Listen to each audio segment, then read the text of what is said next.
Rain hit the hospital window so hard it sounded like someone was trying to break in. Elena Carter didn't look up from the medication chart in her hands. After 12 hours on the night shift, she had learned to ignore almost everything: crying relatives, drunk patients, doctors snapping orders, the sharp smell of antiseptic that clung to her skin no matter how many times she washed her hands. But she couldn't ignore her phone vibrating in her pocket. Again, and again, and again. Her fingers tightened around the chart before she slipped the phone out. Unknown number. Under it, one message glowed on the screen. Bring the boy outside. Elena's blood went cold. For 1 second, the entire ER faded around her. The beeping monitors, the nurses moving quickly behind curtains, the old man coughing in Bay 3, all of it disappeared beneath the sound of her own pulse. She looked toward the small staff lounge across the hall. Through the narrow window, her 7-year-old son Noah was asleep on the worn brown sofa, curled beneath her jacket. One sneaker had slipped off. His dark lashes rested against pale cheeks.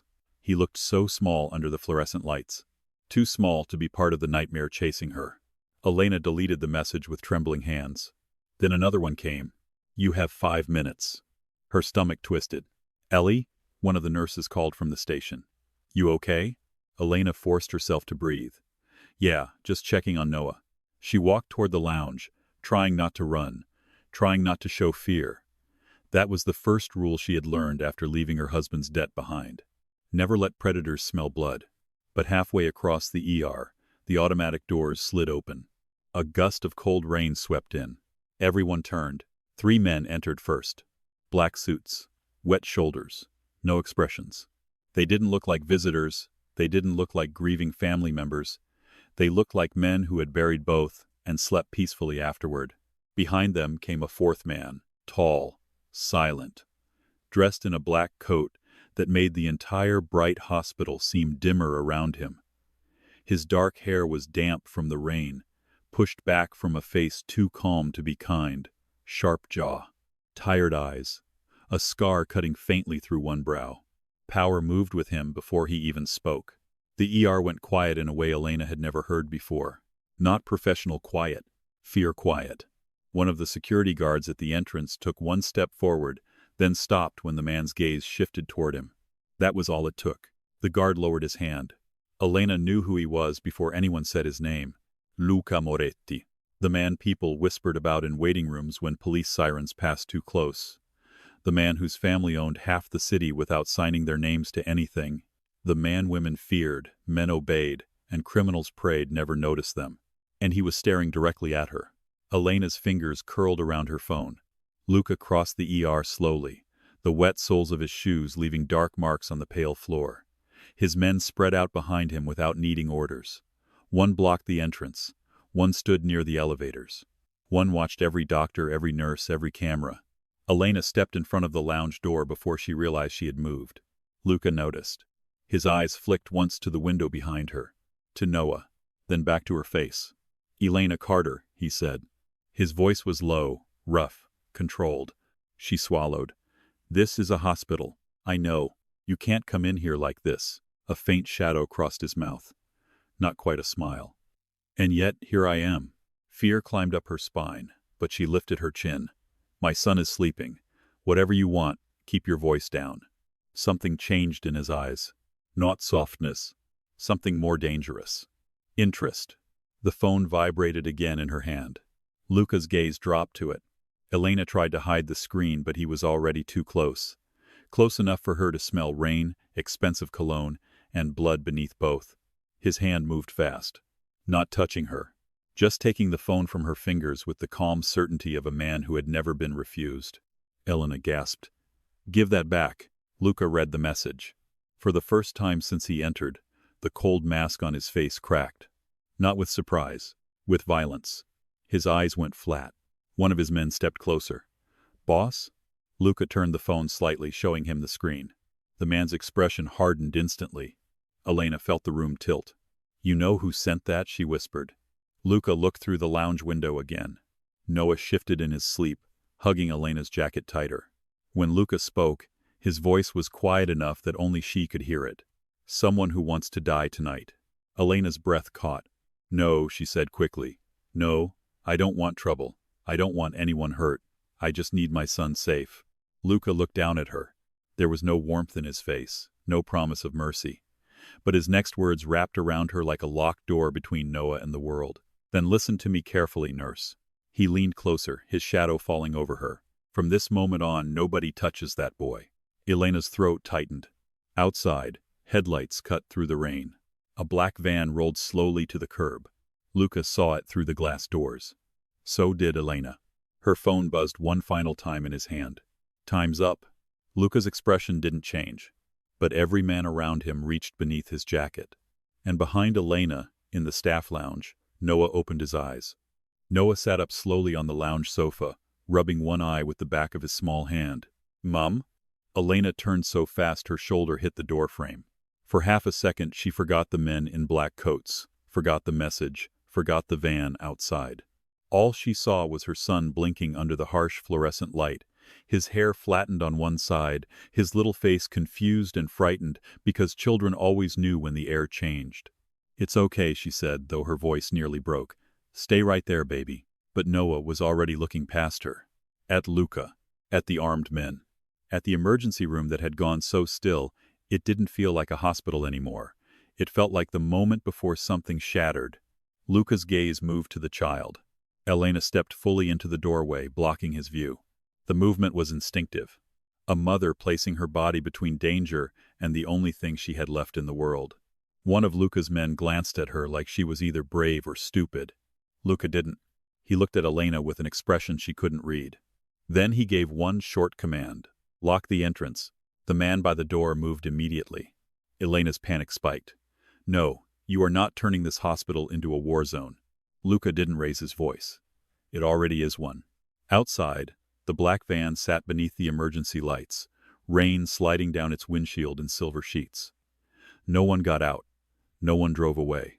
They were waiting. Elena knew that kind of waiting. She had lived under it for almost a year. It started after her ex-husband Daniel disappeared with money that didn't belong to him. At first, she thought his debts would follow him. She had been wrong. They followed the only people he left behind. Hia and Noah. The calls began with threats, then pictures of Noah walking into school, then a brick through her kitchen window, then a man waiting by her car in the grocery store parking lot, smiling like he already knew how the story ended. Elena had changed her number twice, changed apartments, changed shifts, sold her wedding ring, sold her grandmother's bracelet, stopped sleeping near windows, stopped letting Noah go anywhere without holding her hand. And still they found her. Because men like that always found women who had no one powerful standing behind them. Until tonight. Except the man standing behind her now was possibly worse. Noah slid off the sofa and came toward the door. Elena crouched immediately, wrapping both hands around his shoulders. Hey, look at me. His lower lip trembled. Are they bad guys? The question landed in the room like a match near gasoline. Elena heard one of Luca's men exhale sharply. Luca didn't move. Elena forced a smile for her son, the kind mothers build from broken glass. They're just people who came in because of the rain. Noah looked at Luca again. Children saw things adults tried to hide. They saw the stiff shoulders, the silent men, the way every nurse avoided eye contact, the way his mother's fingers were shaking even though she was trying to hold him steady. Luca took one slow step back, giving the boy space. It was such a small thing. But Elena noticed. So did Noah. The boy clutched the hem of Elena's scrub top. Can we go home? Elena's chest ached. Home was a one-bedroom apartment with a broken heater, a door chain she checked 5 times a night, and a backpack by the exit filled with clothes, cash, and Noah's birth certificate in case they had to run. Home was not safe. It had not been safe for a long time. Not yet, she whispered. Noah's eyes filled. I don't like it here. I know. I had a dream Dad came back. Elena froze. The room around her seemed to press inward. She hadn't said Daniel's name in months, not because she missed him. Because the name tasted like betrayal. He had been charming once. Before the gambling, before the lies, before the nights he came home smelling like cheap liquor and desperation. Before Elena learned that love could turn into a debt you never agreed to pay. Noah didn't remember the worst parts. That was the only mercy. He remembered bedtime stories. Pancakes shaped like dinosaurs. A father who vanished before the truth could ruin him completely. Elena brushed Noah's hair off his forehead. It was just a dream. Is he coming back? She wanted to lie. She was so tired of lies. I don't know, she said softly. Noah looked down. That was the part that killed her most. Not the danger, not the exhaustion, not even the fear. It was watching a child learn disappointment before he understood multiplication. Watching him ask adult questions with a baby tooth missing. Behind her, Luca said nothing. But Elena felt him listening. She stood, keeping one arm around Noah. I'm taking him somewhere safe. Luca's gaze shifted toward the van outside. Not through the front, then through the back. They'll have someone there too. Her pulse jumped. How do you know? Because I would. The honesty chilled her. For a moment, Elena saw him not as a myth, not as a monster in whispered city rumors, but as a man who understood every shadow because he had once built half of them. Noah tugged her sleeve. Mom, I'm scared. Elena bent and kissed his forehead. I'm right here. But her words sounded thin, even to herself. She had always been right there. When the landlord raised rent because she paid late once. When the school called because Noah had fallen asleep in class after spending the night under the kitchen table during a storm. When she worked double shifts and ate vending machine crackers for dinner so she could buy him new sneakers. When he asked why other kids had dads at baseball games, and she told him some families were smaller but still strong. She had been right there for everything. And still, she was one woman standing between her son and men who wanted payment in fear. Luca turned to one of his guards. Marco, check the rear exit, take 2. The man nodded and disappeared down the corridor with another suited man. Elena's anger flared because it was easier than terror. You don't get to give orders here. Luca looked at her. You want me to ask politely while someone outside decides which door to use? She hated that he was right. She hated even more that his calm made her feel steadier. A doctor near Trauma Bay 2 finally found his voice. Mr. Moretti, we can't have weapons in the ER. Luca didn't look away from Elena. Then don't make us use them. The doctor went silent. Noah whispered, Mom, who is he? Elena opened her mouth. Nothing came out. What could she say? He's the most dangerous man in the city. He may be the only reason you are breathing by morning. Luca lowered himself slowly into a crouch, not too close, not smiling falsely the way adults did when they thought children were stupid. My name is Luca, he said. Noah pressed closer to Elena. Are you a police officer? No. A doctor? No. Then why are you here? Elena's heart pounded. Luca's eyes flicked up to hers for a brief second. Then back to Noah. Because someone made your mother afraid. Noah's little face changed. The fear became something else. Protectiveness. He turned to Elena. Did they hurt you? No, baby. But they scared you. Elena couldn't answer. Noah looked back at Luca. Can you make them go away? The entire ER seemed to hold its breath.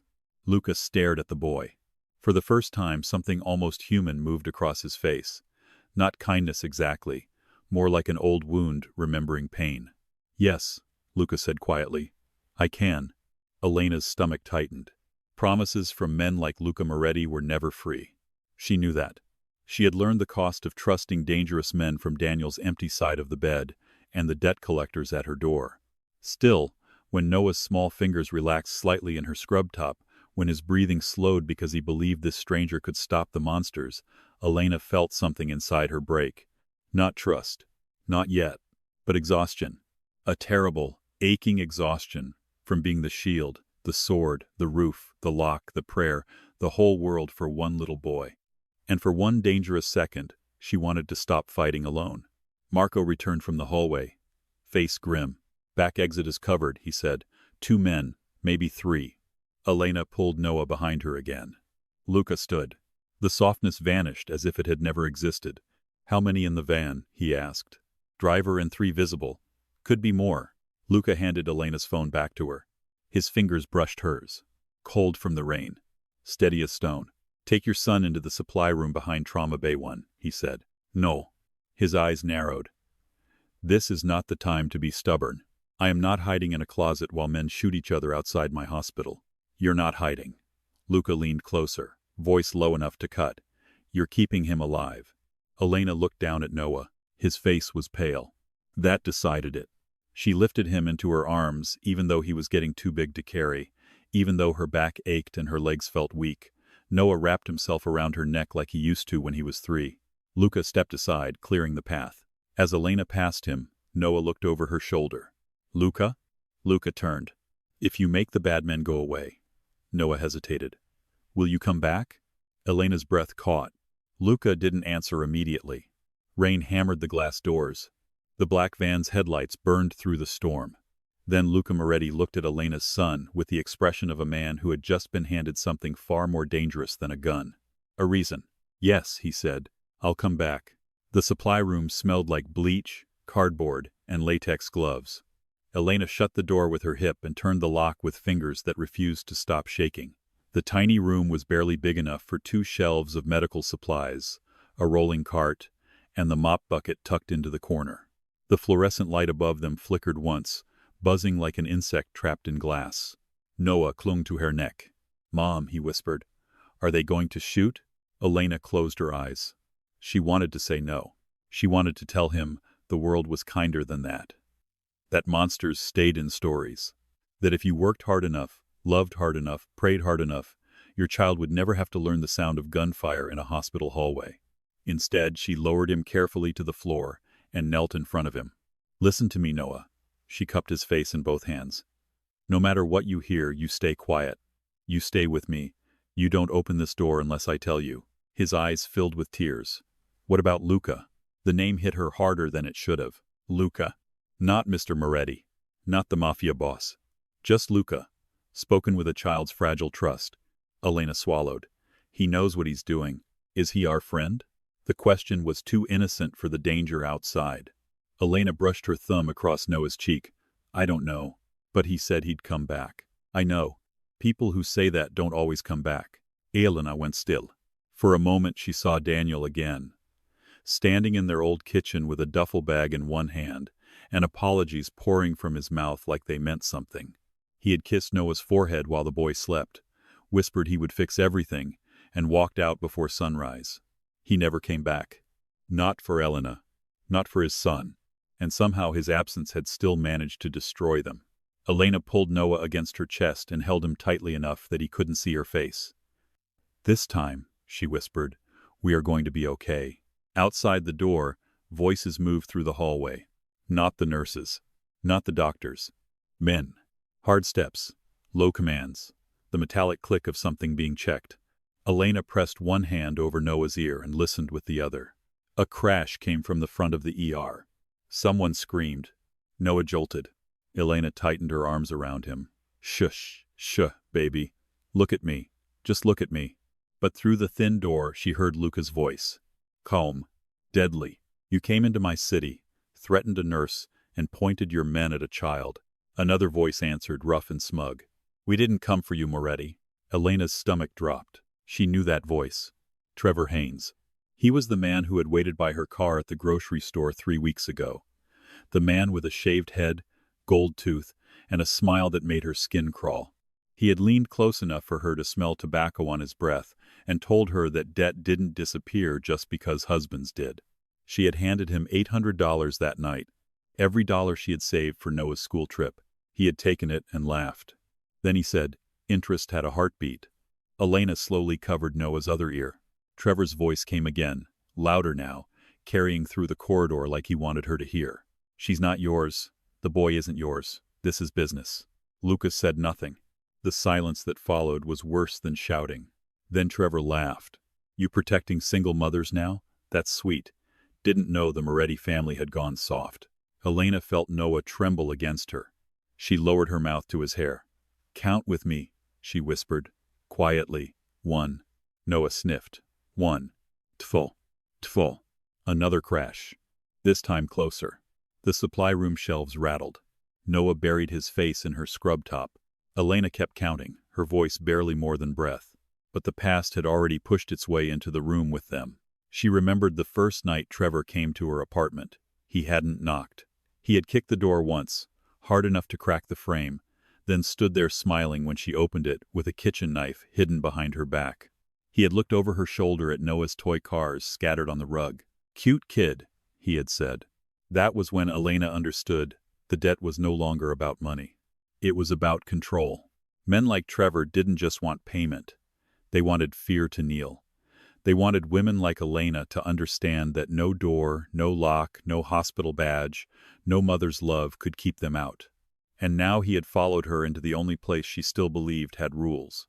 Her hospital. Her night shift. Her son's temporary bed. The doorknob moved. Elena stopped breathing. Noah's eyes went wide. The knob twisted again. Locked. A low chuckle came from the other side. Elena. Her blood turned to ice. Trevor. She pulled Noah behind her and grabbed the only weapon within reach, a metal 4-pole leaning beside the cart. Elena, sweetheart, Trevor called, voice sweet with cruelty. Don't make this ugly, Noah whispered. Mom. Elena held one finger to her lips. The doorknob rattled harder. I know you're in there, Trevor said. I saw that little brat's shoe by the couch. Elena's grip tightened until the IV pole hurt her palms. Open the door, Trevor said. And maybe I don't let him watch what happens to you. Noah made a tiny broken sound. Something inside Elena snapped cleanly in half. She moved fast, crouching in front of Noah, both hands on his shoulders. Listen, she whispered. Get behind those boxes. Right now. No. Now, Noah. He shook his head, crying silently. Elena grabbed his face, forcing his eyes to hers. You are my brave boy. You understand me? You are brave, and you are quiet, and you do exactly what I say. His little chest hitched. Then he crawled behind the stacked boxes of saline bags. Elena stood. The door shook again. Trevor slammed his shoulder against it. Once. Twice. The wood cracked near the latch. Elena lifted the IV pole. Her entire body was shaking, but her hands steadied. She was done running. Done begging. Done paying for a man who abandoned them. Done watching predators mistake motherhood for weakness. The door burst inward. Trevor stepped in with rain on his jacket and a grin on his face. He looked larger in the cramped room, meaner, one hand inside his coat. His eyes moved over Elena slowly, enjoying her fear before he even touched it. There she is, he said, Nurse of the Year. Elena swung the IV pole with everything she had. It struck his forearm with a sickening crack. Trevor roared, stumbling back against the shelf. Boxes of gloves exploded around him, white latex spilling like snow. Elena lunged for the door, but Trevor caught her by the wrist and slammed her back into the wall so hard the breath left her lungs. The IV pole clattered to the floor. You stupid! He stopped. Because behind the boxes, Noah sobbed. Trevor's eyes shifted and smiled. No, Elena whispered. Trevor turned toward the sound. Noah, he said softly. Come here, buddy. Elena clawed at his arm. Don't you touch him. Trevor backhanded her. Pain flashed white across her vision. She hit the shelf, knocking gauze and bottles to the floor. Her cheek burned, her mouth filled with blood. Noah screamed. Trevor grabbed the boy by the arm and dragged him from behind the boxes. No. Elena threw herself forward, but Trevor pulled a gun from his coat and aimed it at her chest. The world stopped. Noah was crying now, twisting in his grip. Mom, Mom. Elena froze, both hands raised, blood running from the corner of her mouth. Trevor pressed the gun closer. You should have paid what your husband owed. I did, Elena whispered. I gave you everything. No. His smile widened. You gave me money. I wanted obedience. Behind him, something moved in the doorway. A shadow. Silent. Tall. Trevor didn't see it. Elena did. Luca stood there with rain still darkening his coat and blood on his knuckles. His eyes took in everything at once. Elena split lip. The gun. Trevor's hand on Noah. Whatever humanity had flickered in him before disappeared. What remained was not a man. It was a verdict. Trevor must have felt the temperature change because his smile faltered. He turned. Too late. Luca's hand closed around Trevor's wrist with terrifying calm. There was a sharp crack. Trevor screamed.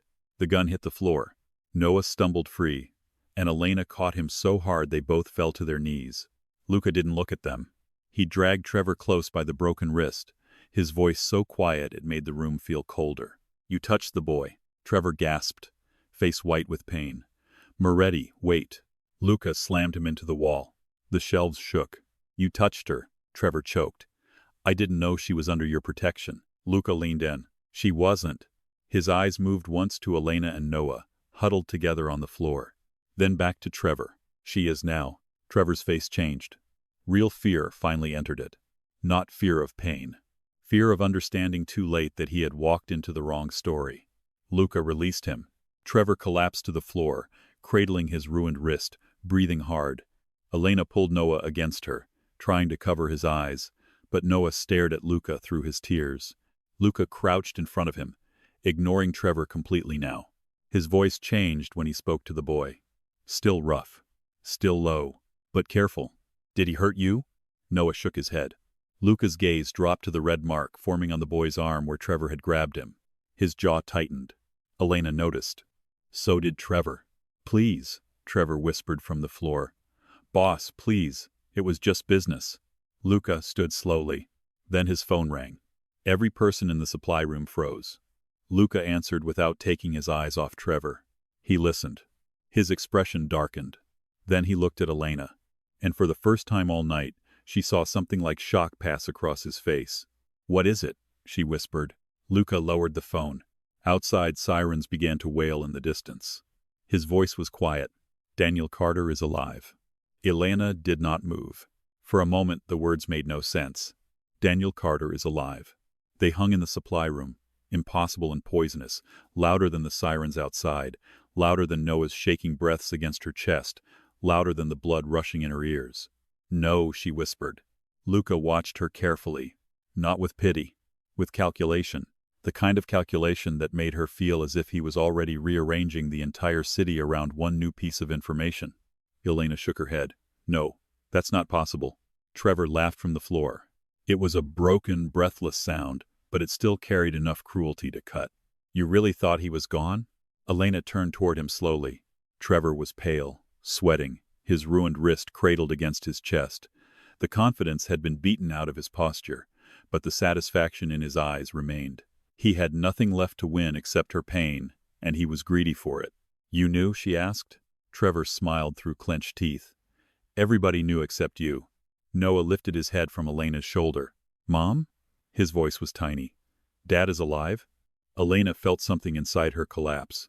She turned Noah's face gently back against her chest, as if hiding his eyes could protect him from a truth sharp enough to split them both open.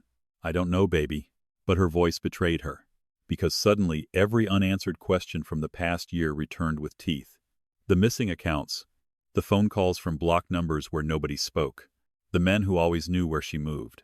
The threats that became more personal over time. The photograph left on her windshield 3 months ago, Noah asleep in the back seat taken from close enough to fog the glass. She had blamed Daniel's enemies. She had blamed his debts. She had blamed herself for trusting him. But she had never imagined Daniel might not be the ghost haunting them. He might be the hand holding the leash. Luca stepped toward Trevor. Elena saw Trevor shrink before Luca even touched him.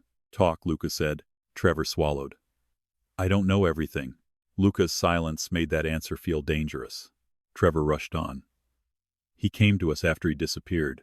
Said he had a wife, a kid, hospital access, clean records, nothing that would draw attention. He owed money. Yeah, but then he offered something better. Elena's fingers dug into Noah's back.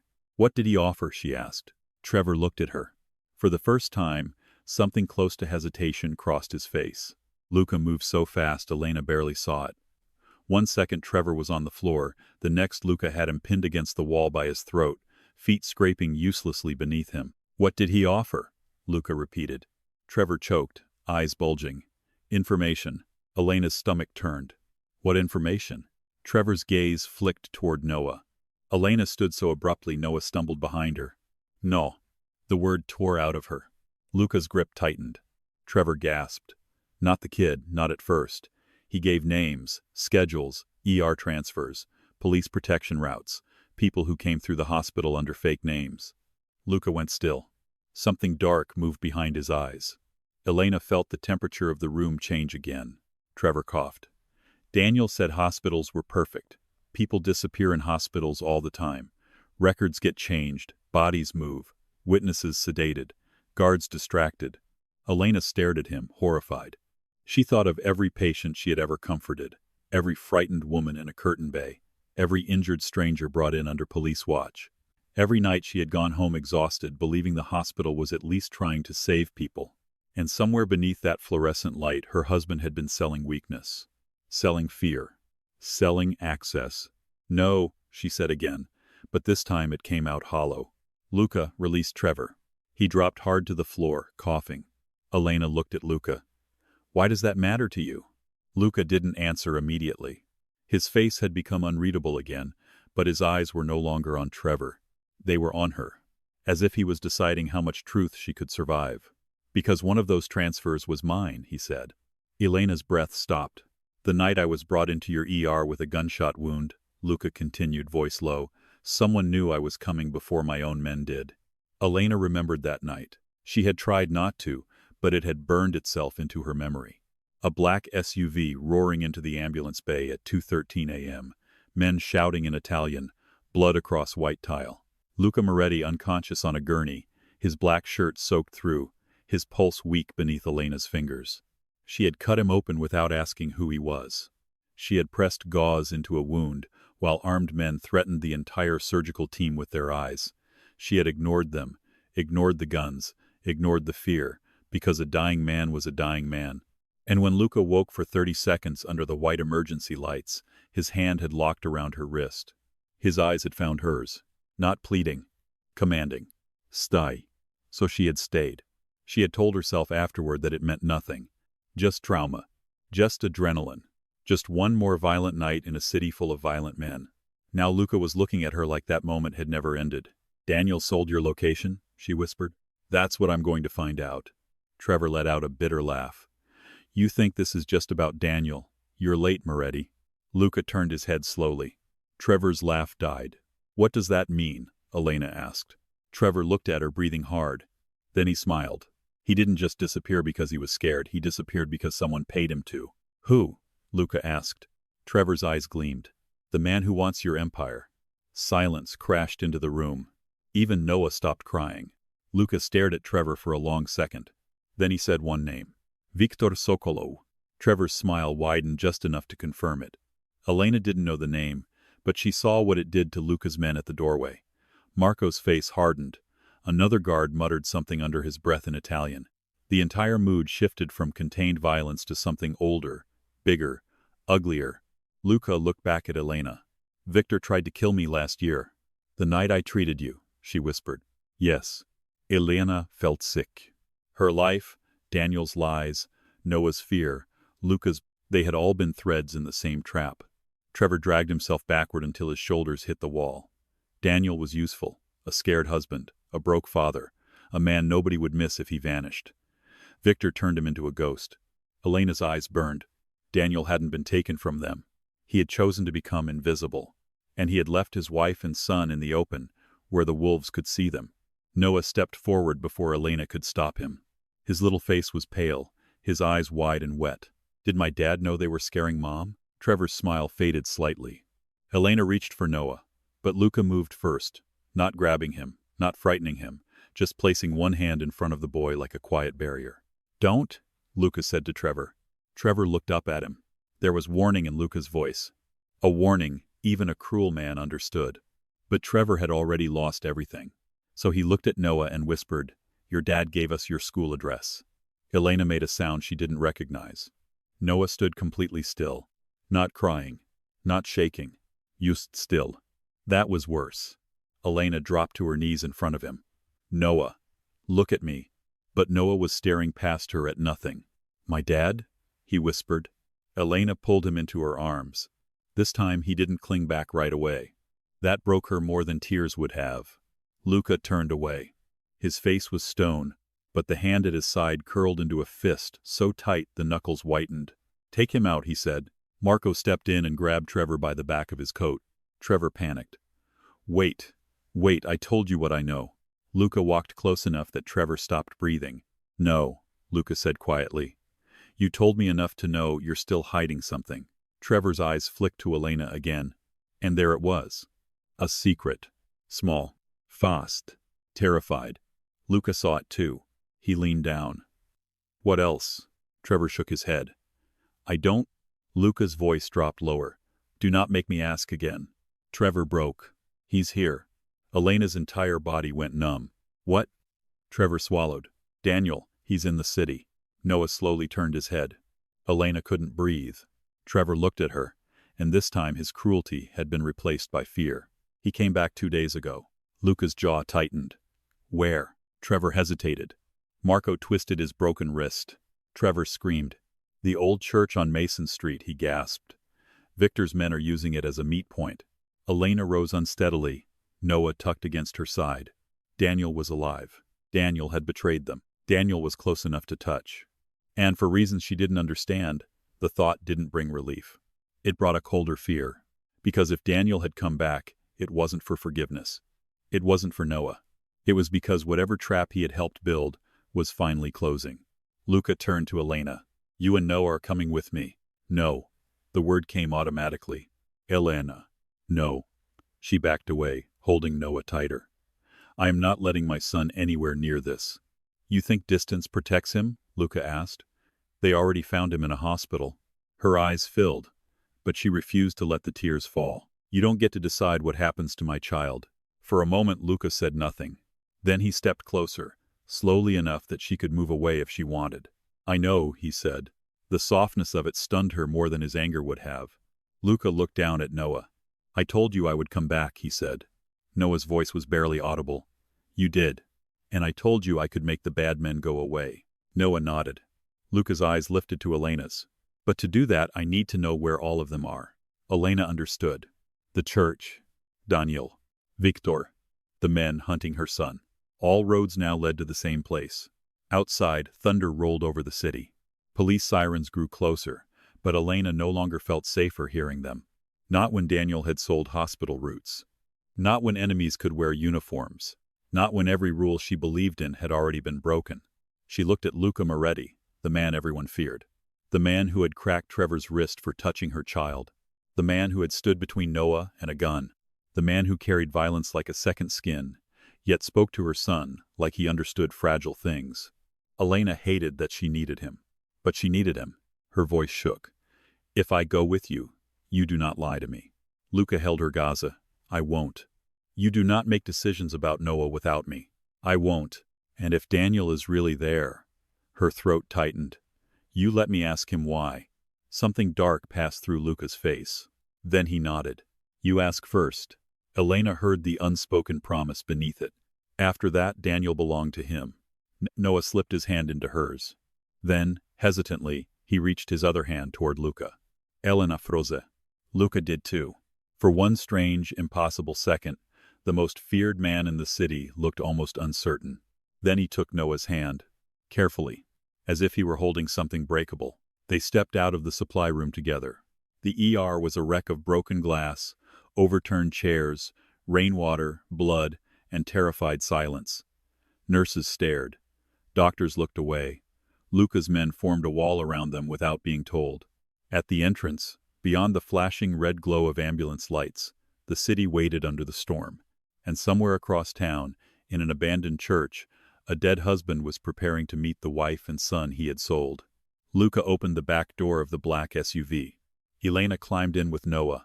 Before Luca followed, his phone buzzed again. He looked at the screen. His expression went completely still. Elena saw the message before he turned it away. A photo. Daniel Carter standing beside a church altar. Alive. Smiling. And holding a small blue backpack Elena recognized instantly. Noah's school bag. The SUV doors locked with a heavy, final sound. Elena sat in the back seat with Noah pressed against her side, his fingers curled around the sleeve of her scrubs. His little blue backpack was on Luca's phone screen, in Daniel's hand, inside a church that should have meant mercy but now looked like a trap. She couldn't stop staring at it. That's his bag, she whispered. Luca slid into the front passenger seat, the phone still in his hand. His face gave nothing away, but the air around him had sharpened into something lethal. Marco started the engine. The convoy pulled away from the hospital under flashing red ambulance lights and violent rain. Elena looked back through the rear window as the ER disappeared behind them. The place where she had spent years saving strangers now looked small and breakable beneath the storm. Nurses watched from the glass doors. Police sirens wailed somewhere behind them, getting closer to a crime scene they would never fully understand. Noah's voice trembled. How did Dad get my backpack? Elena closed her eyes. She remembered packing that bag 2 days ago. A dinosaur notebook, a half-eaten granola bar, a permission slip she still hadn't signed. Noah's favorite keychain shaped like a tiny astronaut. He had left it at school yesterday. Elena had told him they would pick it up tomorrow. Daniel had somehow gotten it first. Luca's eyes met hers in the rearview mirror. He wanted you to know he can reach places you thought were safe, Luca said. Elena's stomach twisted. Don't say that in front of him. He already knows. The truth cut worse, because Luca didn't say it cruelly. He said it like a man who respected fear enough not to dress it up. Noah looked down at his lap. I don't want to see him. Elena turned to him immediately. Baby, I don't. His voice cracked. If he gave them my school address, I don't want to see him. Elena's throat tightened so painfully she could barely breathe. For months, she had imagined what she would say if Daniel walked back into their lives. She had rehearsed anger, questions, accusations. She had imagined slapping him, crying, screaming, asking how a man could leave his own son with monsters at the door. But she had never imagined Noah might not want him back. Luca turned slightly in his seat. Noah, he said. The boy lifted his eyes. You don't have to speak to him. Elena looked at Luca sharply. You promised I could ask him why. You can. Luca's gaze stayed on Noah. He doesn't have to. Noah stared at him with wet eyes, absorbing the difference. Adults had been making decisions over his head all night. Daniel, Trevor, the men in the van, even Elena, trying to protect him because that was all she knew how to do. But Luca had given him one. A choice. Something shifted in Noah's face. Small, fragile, but real. Will you be there? Noah asked. Luca's expression didn't change. Yes. Be mom? A pause. Then Luca said, always. Elena felt the word strike somewhere beneath her ribs. Always. It was a dangerous word, too large, too intimate, too impossible from a man like him. She looked away first. The SUV cut through the city like a black blade. Rain streamed across the tinted windows, turning streetlights into long golden wounds. They passed closed diners, empty intersections, apartment buildings with dark windows, gas stations glowing cold and lonely beneath the storm. Elena had lived in this city for 8 years. Tonight it looked unfamiliar.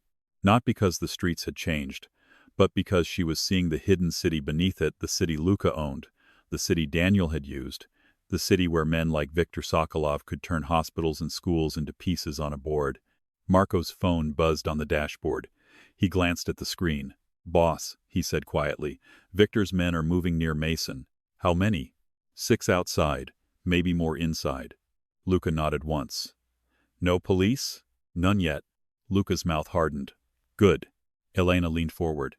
Good? He looked back at her. Police arriving early means someone warned them. Police arriving late means we still have time. That is not comforting. It wasn't meant to be. Her anger sparked through the fear. You know, most people at least pretend they're taking someone somewhere safe. Luca held her gaze. Would you believe me if I did? No. That was the terrible thing. She wouldn't. She had lived too long with pretty lies. Daniel had been full of them.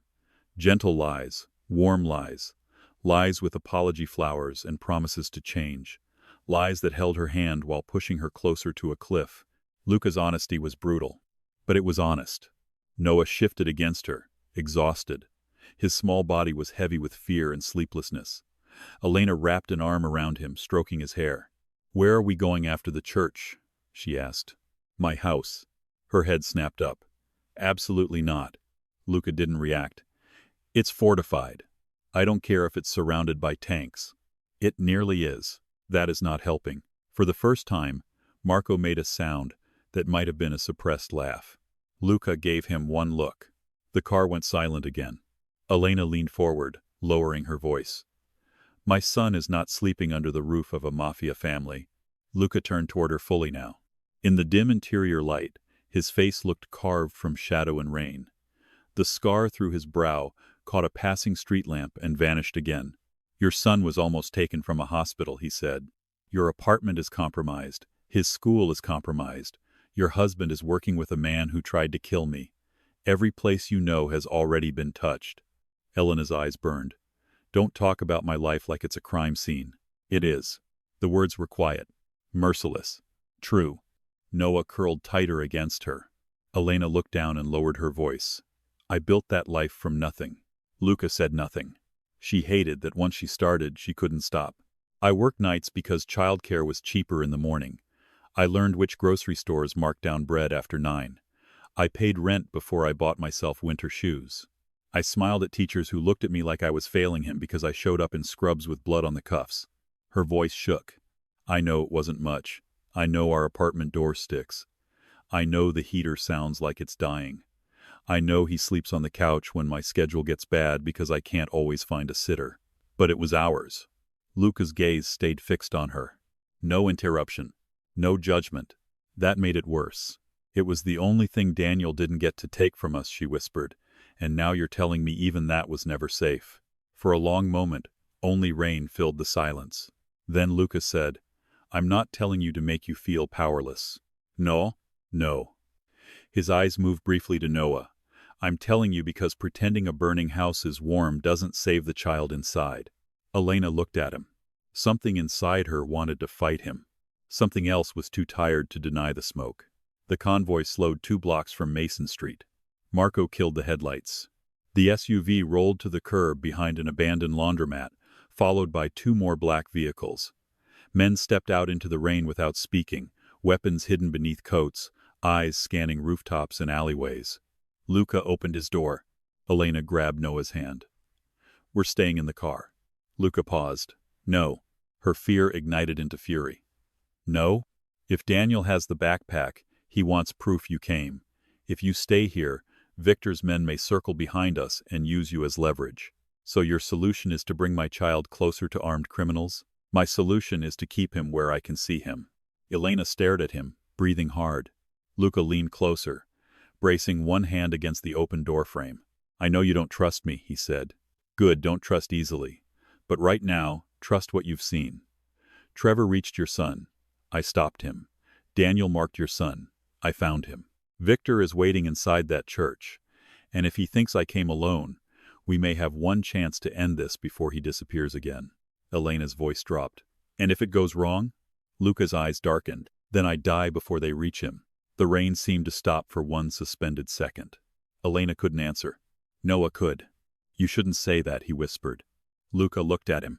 My mom says you shouldn't say dying things unless you have to. A strange stillness crossed Luca's face. Then he stepped back, rain hitting his shoulders. Your mother is right. Noah hesitated. So don't. Luca looked at Elena, then back at the boy. I'll try not to. It was not a soft promise. It was not even a safe one. But from Luca Moretti, it sounded sacred. They moved through the alley under the storm. Marco walked ahead. 2 men flanked Elena and Noah. Luca stayed beside them, close enough that Elena could feel his presence without touching him. The city smelled of wet brick, gasoline, and old smoke. Somewhere nearby, a siren faded into the distance. Mason Street appeared at the end of the alley. The old church stood across the road. It had once been beautiful. Elena could see that even now. Tall stone walls blackened by age. Stained glass windows cracked but still glowing faintly from the light inside. A crooked cross at the roofline. Ivy crawling over the entrance like something trying to bury it. Now black cars surrounded it. Men stood beneath umbrellas near the doors. Not praying, guarding. Noah's fingers tightened around Elena's hand. That's a church, he whispered. I know. Bad people aren't supposed to be in churches. Elena had no answer for that. Luca crouched beside him, ignoring the rain. Bad people like holy places. Noah frowned. Why? Because they think it makes them look less afraid. Elena looked at Luca. His eyes were on the church. For the first time, she wondered what holy places had done to him. Marco returned from the corner, voice low. Side entrance is clear for now. 2 guards at the front. 4 visible through the windows. Victor's probably inside. And Daniel? Marco hesitated. We saw a man near the altar. Matches the photo. Elena's knees weakened. Daniel. Alive. Inside. Noah stopped walking. I don't want to go in. Elena bent immediately. Then you don't have to. Luca looked at Marco. Bring the second car around. Keep the boy inside with 2 men. No, Noah said suddenly. Elena blinked. Noah's face was pale, but his chin lifted in a way that was painfully familiar. Her stubbornness. Her fear hidden behind bravery. I want to stay with Mom. Noah. If he's my dad, I want to know if he looks sorry. The words broke something in Elena's face. She pulled him into her arms, holding the back of his head.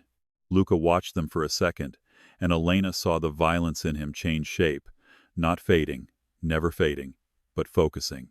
He turned to Marco. "No one fires unless I say." Marco nodded. "And if Victor's men move toward the boy?" Luca's voice went cold. "Don't wait for me." They crossed the street. The front guard saw Luca halfway up the steps. One reached into his coat. He stopped when 3 red laser sights landed on his chest. Luca didn't slow down. The guard's face drained of color. "Tell Victor I'm here," Luca said. The man swallowed. "He knows." The church doors opened. Warm candlelight spilled into the rain. Inside, the old sanctuary was half-ruined and strangely beautiful. Rows of broken pews, dust drifting through golden light, candles burning along the altar. A massive painting of some forgotten saint watching from the back wall with cracked, sorrowful eyes. And there, at the center of it all, stood Daniel Carter. Elena stopped breathing. He looked thinner than she remembered, older. His hair was longer, his jaw unshaven, his coat too expensive for the man who had once claimed he couldn't afford diapers. But it was him. The same eyes Noah had inherited. The same mouth that had kissed Elena's forehead before lying to her face. In his right hand, he held Noah's blue backpack. Noah went completely still beside her. Daniel saw him. For a fraction of a second, his face changed. Pain. Shame. Love, maybe.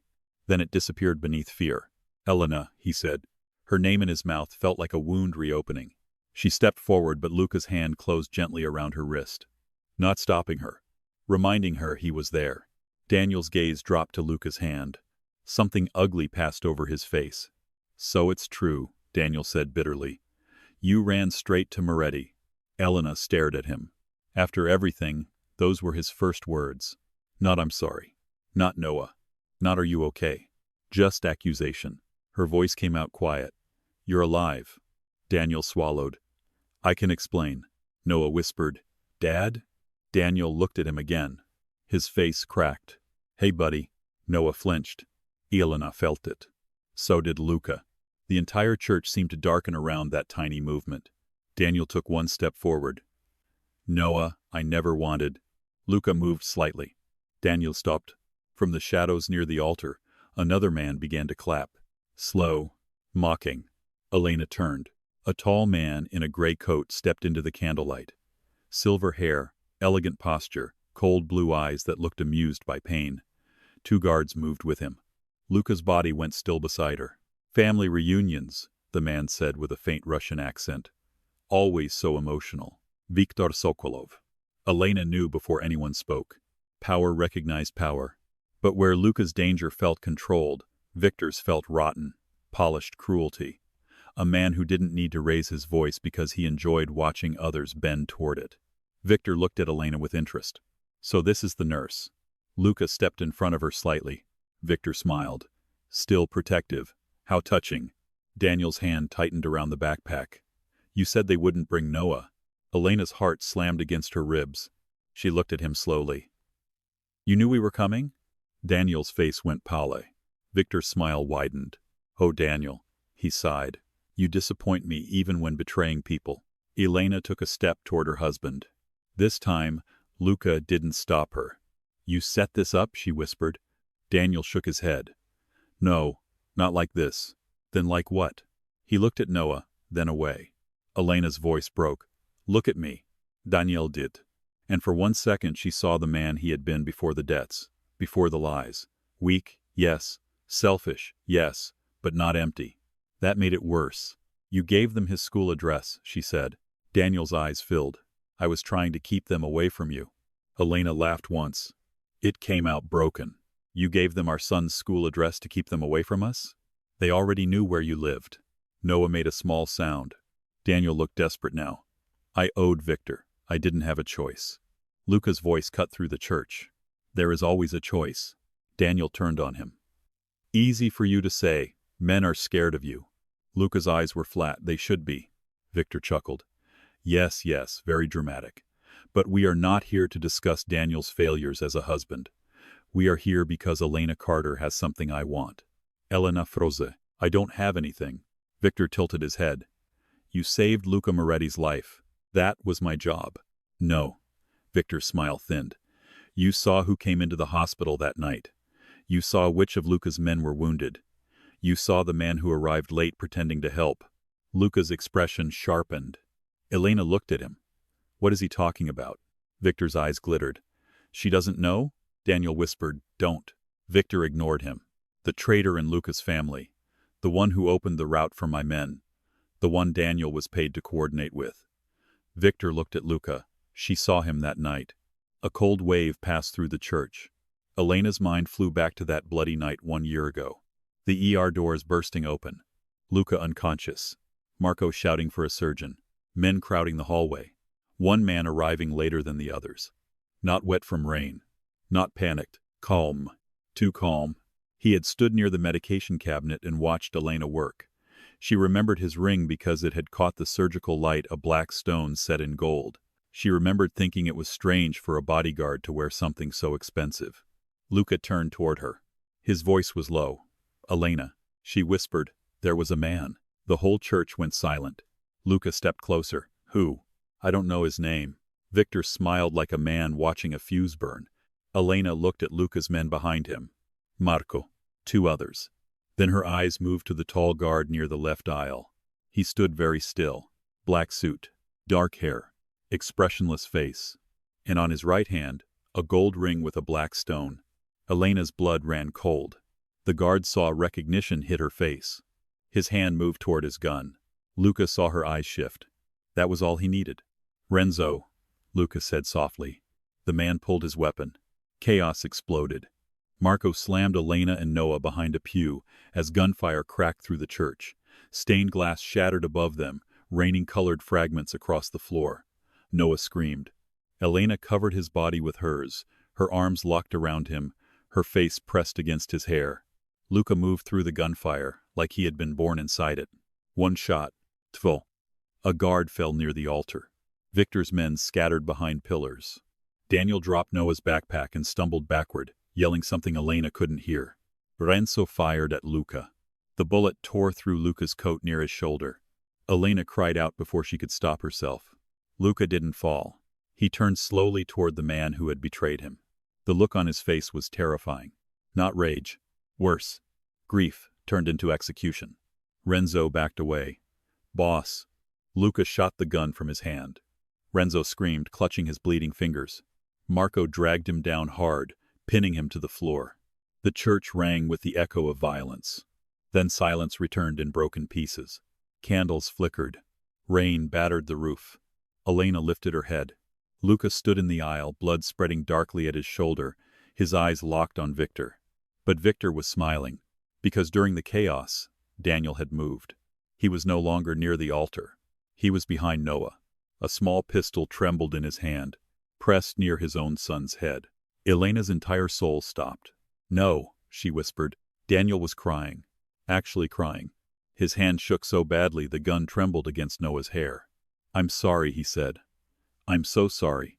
Noah stood frozen, tears streaming down his face. Dad? Daniel squeezed his eyes shut. Victor's voice floated from the altar, calm and pleased. Now, Luca, let us negotiate like civilized men. Luca did not move. Not 1 inch. Elena's breath came in silent, shattered pulls. Daniel looked at her, destroyed and desperate. He said, if I don't do it, he'll kill you both. Elena stared at the man she had once loved. The father of her child. The ghost who came back holding a gun. Luca lowered his weapon slowly. Victor smiled wieder. And then Noah, shaking so hard he could barely stand, whispered the words that broke every heart in the church. Mom, why is Dad helping the bad man? Top of form, bottom of form. Elena heard Noah's question as if it came from somewhere far away. Not from the ruined church. Not from the rain-soaked city. Not from the child standing with a gun trembling near his head. But from every night he had waited by the apartment window, hoping his father would come back. Mom, why is Dad helping the bad man? Daniel flinched like the words had struck him harder than any bullet could. His hand shook. The gun shook with it. Elena couldn't breathe. Noah, she said softly, carefully, as if one wrong sound could shatter the air. Don't move. Noah's eyes stayed locked on her. He wasn't looking at the gun. He was looking at her face, searching for the answer no mother should ever have to give. Daniel's voice broke behind him. I'm not helping him. Luca's eyes never left Daniel's hand. Yes, Luca said coldly. You are. Daniel's face twisted. You don't understand. I understand perfectly. No, you don't. Daniel snapped, and the pistol jerked. Elena's heart stopped. Daniel, she whispered. Please. That single word did something to him. His eyes flicked to her. For a moment she saw the man who had once held Noah against his chest in a hospital room and cried because he couldn't believe something so small could belong to them. She saw the young husband who had danced with her barefoot in their kitchen when they had no money for a honeymoon. She saw the father who taught Noah how to clap before he could walk. Then she saw the man he had become.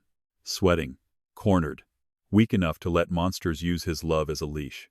Victor stood near the altar, with his hands folded calmly in front of him, untouched by the chaos around him. Broken glass glittered on his shoulders like jewels. Candlelight sharpened his elegant face into something almost priestly, except no holy man had ever looked that pleased at a child's fear. Daniel, Victor said gently, do not get emotional now. You have done so well. Daniel squeezed his eyes shut. No, Elena said, staring at him. Don't listen to him. Victor smiled. She says that as if listening to you has ever helped him. Elena's gaze snapped to him. Victor took one slow step down from the altar. Luca's gun lifted immediately. Victor stopped, amused. Careful, Moretti.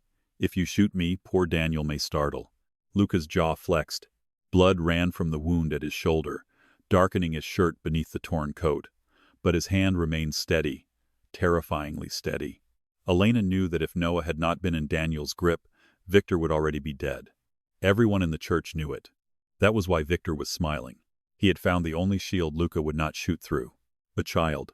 Elena forced herself to look away from Victor and back to Daniel. Look at me, she said.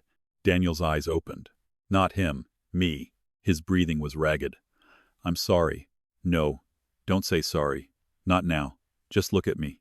He did. His eyes were red, his face hollow. He told me if I didn't bring you here, he'd kill you, Daniel said. He said if I didn't make Luca come, he'd take Noah. I thought if I did what he wanted, I could control it. Elena's laugh was soundless, broken. You thought you could control Viktor Sokolov? Daniel's mouth trembled. I thought I could fix what I started. Noah whispered. Dad, you're hurting my arm. Daniel looked down. His fingers were wrapped too tightly around Noah's shoulder. Horror crossed his face. He loosened his grip at once. I'm sorry, buddy, I'm sorry. Noah didn't move closer to him. He didn't call him Dad again.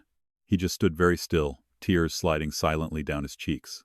That silence destroyed Daniel more than screaming would have. Luca shifted his weight almost imperceptibly. Elena saw it. So did Victor. Ah, Victor said softly. No heroics. Luca went still again. Victor looked toward Renzo, who was pinned on the floor under Marco's knee, blood dripping from his ruined hand. And you, Renzo, I must say disappointing.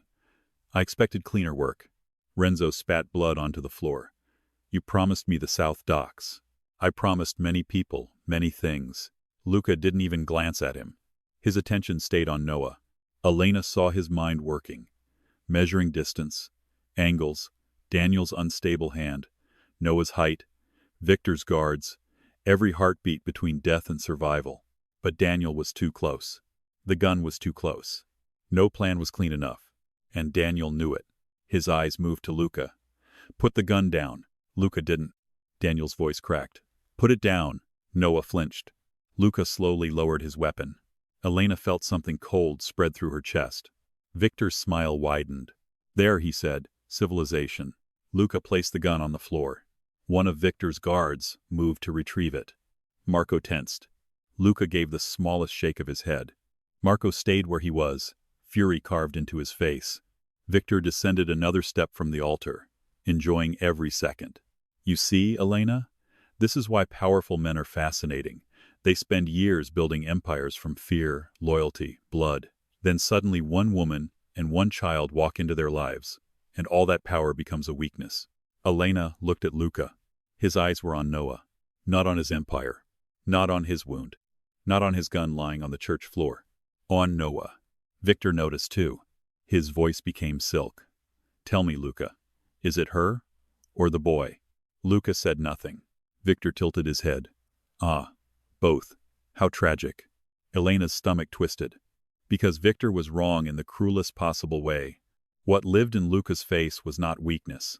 It was restraint. And restraint, in a man like him, looked painful. Daniel dragged Noah backward one step.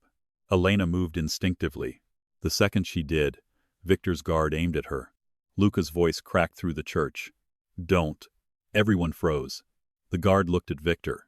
Victor smiled. "Not yet. Not yet." The words slithered through Elena's bones. Daniel swallowed. "Let us leave." Victor's expression cooled. "No." Daniel turned toward him confused. "You said if I got them here." "I said many things, Daniel." Daniel's face drained. Elena saw the truth hit him. Finally, Victor had never planned to let him walk away. He had never planned to spare anyone. Daniel had betrayed his wife, endangered his son, exposed Luca's traitor, and delivered everyone Victor wanted into one room. And still, he was nothing. Just another disposable man holding a gun he was too broken to use. Victor looked toward Luca. "Here is what will happen. You will sign over the North Corridor routes, the port agreements, and every laundering channel connected to the hospital network. Tonight." Luca's voice was calm. "No." Victor sighed. "Then Daniel shoots the boy." Daniel recoiled. "No." Victor's eyes shifted lazily to him. Daniel's hand trembled violently. "No. You said I only had to hold him. You said—" "I said make him obey. He's my son." Victor's smile vanished. In its place came something empty.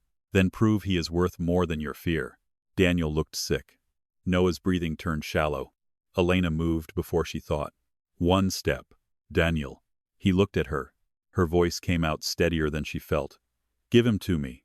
Daniel's eyes filled. "I can't." "Yes, you can. If I do, he'll kill us. He's going to kill us anyway." The words landed with terrifying clarity. "Daniel staredather." Luca's eyes shifted briefly to Elena, and in that fraction of a second, she knew he understood what she was doing. She wasn't begging anymore. She was forcing Daniel to see the truth. No more lies. No more excuses. No more pretending cowardice was protection. Elena took another step. Victor's guard tightened his grip on the gun. Luca's voice dropped. "Elena." She didn't look at him. She couldn't. If she looked at Luca, she might lose courage. She kept her eyes on Daniel. "Do you remember the night Noah was born?" she asked. Daniel's face crumpled. "Elena, you were scared to hold him." A tear slipped down Daniel's cheek. "You said his head was too small. You said you might break him." Noah cried silently now, listening. Elena's voice trembled but did not break. "And I told you babies are stronger than they look. I told you fathers just have to be gentle." Daniel's mouth opened, but no words came. "Be gentle now," Elena whispered. "For once in your life, Daniel, be gentle." Daniel looked down at Noah, at the gun in his own hand, at his fingers on his son's shoulder.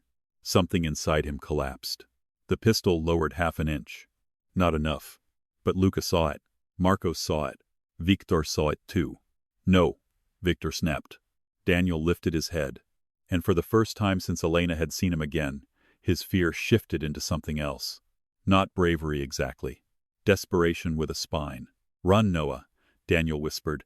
Then he shoved the boy forward. The church exploded. Victor's guard fired. Daniel turned into the bullet. Elena screamed. Noah stumbled toward her, and she caught him, dragging him down behind the pew as gunfire tore through the sanctuary. Luca moved at the same instant, faster than thought, grabbing the fallen gun from the floor and firing twice. Victor's guard dropped. Marco crushed Renzo's face into the stone and shot another man before he could lift his weapon. Candles toppled. Wood splintered. The sound was monstrous inside the church. Elena wrapped her body around Noah, his screams buried against her chest. "Don't look," she begged. "Don't look, baby." But she looked. She saw Daniel on the floor near the altar, blood spreading beneath him, one hand reaching weakly toward them. She saw Luca advancing on Victor through smoke and candlelight, wounded shoulder bleeding, face cold with murder. Victor backed toward the side door, no longer smiling.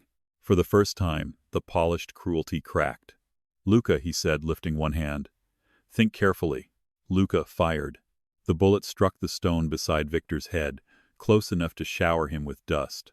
Victor froze. "That was careful," Luca said. Two of Victor's remaining men rushed from the shadows. Luca shot one. Marco shot the other. Then there was only rain, smoke, groaning wood, and Victor standing with both hands slowly raised. Elena held Noah so tightly he could barely move. "Mom," he sobbed. "Dad, I know. Is he? I don't know." She wanted to keep him down, wanted to cover his eyes forever. But Noah fought her arms, twisting toward Daniel. "Dad." The word tore through the church. Daniel's eyes opened. Barely. Elena's body moved before her mind could argue.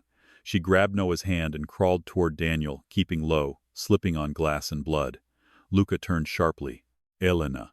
"I'm a nurse," she shouted back, voice breaking. "Let me be a nurse."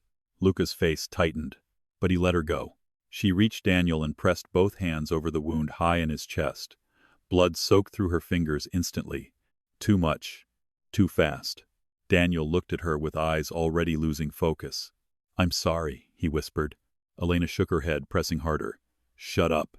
A faint, broken smile touched his mouth. "You always said that when you were scared." I said, "Shut up."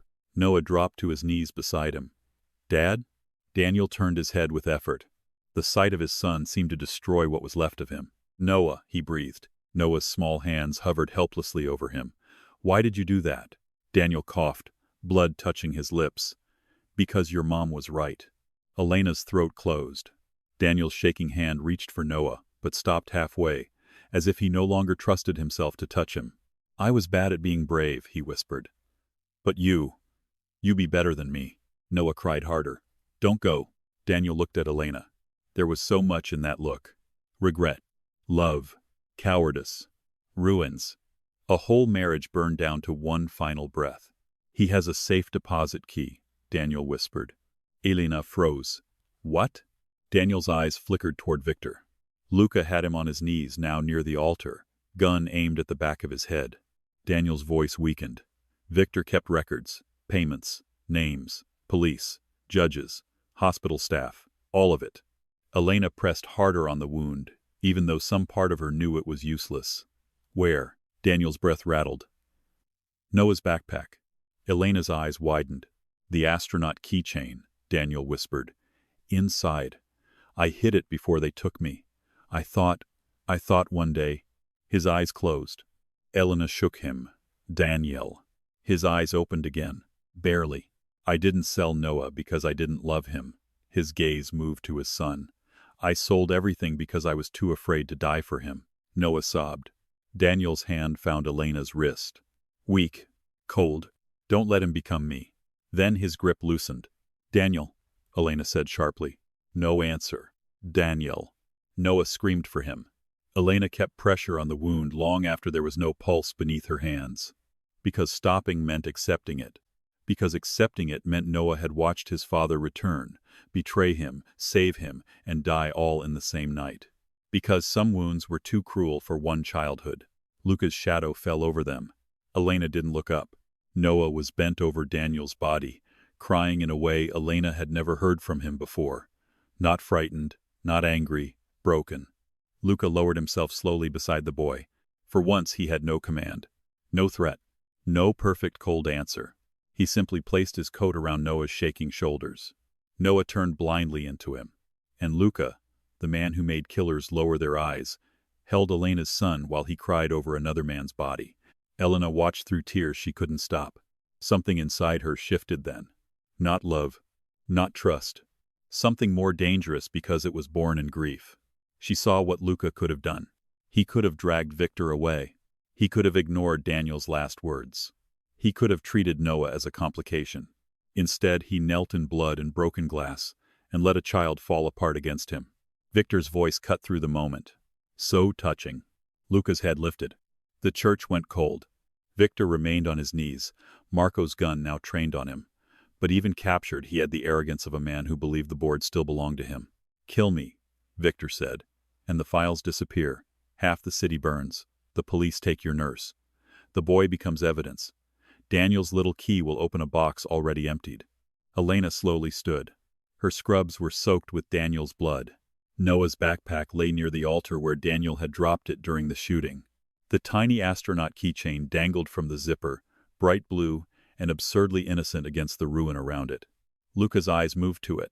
Victor smiled faintly. "You think I didn't know?" Luca's expression didn't change, but Elena felt his attention sharpen. Victor leaned forward. Daniel was weak, Weak men confess before dying. I planned for that. Elena's blood ran cold. What did you do? She asked. Victor looked at her. I sent men to your apartment. Noah lifted his tear-streaked face. Elena went completely still. Victor's smile returned. While you came here, they went there, to collect whatever Daniel may have hidden. Documents, photos, devices. His eyes slid to Noah. Sentimental little things. Elena could not speak. Her apartment. Their home. The dinosaur drawings on the fridge. Noah's baby pictures. The shoebox under her bed with every birthday card Daniel had ever written before he became someone unrecognizable. The backpack by the door with their emergency clothes and Noah's birth certificate. Everything. Luca stood. Slowly. Dangerously. Victor's smile faltered. You're lying, Luca said. Am I? Marco's phone rang. Everyone froze. Marco answered, listened for 2 seconds, then looked at Luca. His face had gone pale with rage. Boss, he said, Elena's apartment is on fire. The words hit Elena like a physical blow. Noah made a small sound. Not a scream. Something worse. A child understanding that even the place he feared losing was already gone. Elena staggered. Luca caught her before she fell. For 1 second, his arm locked around her waist, strong and steady, holding her upright in a world that refused to stop collapsing. Victor laughed softly. There it is, he said. The sound of a woman losing the last thing she owns. Elena turned toward him, and something inside her changed. The fear did not disappear. The grief did not leave. But beneath both, something rose. Hot, clean, unforgiving. She pulled away from Luca and walked to Noah's backpack. Every gun in the church tracked her movement. She didn't care. She picked it up, fingers shaking as she found the tiny astronaut keychain. The plastic figure had a little crack near the helmet. Noah had cried when it broke. Elena had glued it at the kitchen table after a double shift, her hands smelling like antiseptic and cheap coffee. She twisted the astronaut's helmet. It came loose. A small metal key slid into her palm. Victor's smile faded. Elena looked at it, then at Luca. Daniel wasn't completely weak, she whispered. Luca's eyes held hers. No, he said. He wasn't. Victor's expression hardened. That key means nothing without the location. Elena looked back at him. For the first time all night she smiled. Not warmly, not kindly, like a woman who had been hunted through fear and had finally found a blade. You're wrong. Victor's eyes narrowed. Elena held up the key. I know exactly where the box is. Luca stepped closer, his voice low. How? Elena looked down at Noah, still wrapped in Luca's coat, still crying silently beside his father's body. Then she looked at Daniel one last time. Because finally, one memory made sense. 6 months ago, Daniel had called from an unknown number and said nothing. Elena had nearly hung up, but then he whispered one sentence. If anything happens, remember where Noah first learned to count stars. She had thought it was guilt, a cruel memory, a ghost trying to make her hurt, but it had been a clue. Elena turned back to Luca. The planetarium, she said. There's a bank across from the old planetarium. That's where Noah learned to count stars. Victor lunged suddenly. Marco struck him down before he made it one step. But Victor was no longer smiling. That was when Elena knew. The key mattered. The box mattered. And whatever was inside was dangerous enough to make Victor Sokolov afraid. Luca looked at Marco. Secure him. Marco nodded. Luca turned to Elena. We move now. Elena's eyes dropped to Daniel. Noah was holding his father's lifeless hand. We can't leave him like this, she whispered. Luca's face softened by a fraction. We won't. He looked at Marco. Marco understood without being told. Elena knelt beside Noah. Babe. Noah shook his head. I don't want to leave him. I know. He came back. Elena's tears fell silently. Yes. But then he left again. She pulled him into her arms. This time, Noah clung to her so hard it hurt. Luca stood over them, rain and blood on his coat, a wounded king in a ruined church, and looked toward the open doors where the storm waited. Elena didn't know what came next. The apartment was burning. Daniel was dead. Victor was captured but not defeated. A key in her hand could expose half the city. And her son had just lost the last innocent version of his father. But when Luca reached down and gently lifted Noah into his arms because Elena's legs were shaking too badly to stand, Noah didn't pull away. He buried his face against Luca's shoulder. Luca held him carefully, Then he looked at Elena. "From now on," he said, voice low and absolute, "they don't run you anymore." Elena closed her fist around the key. Outside, the city burned in the rain.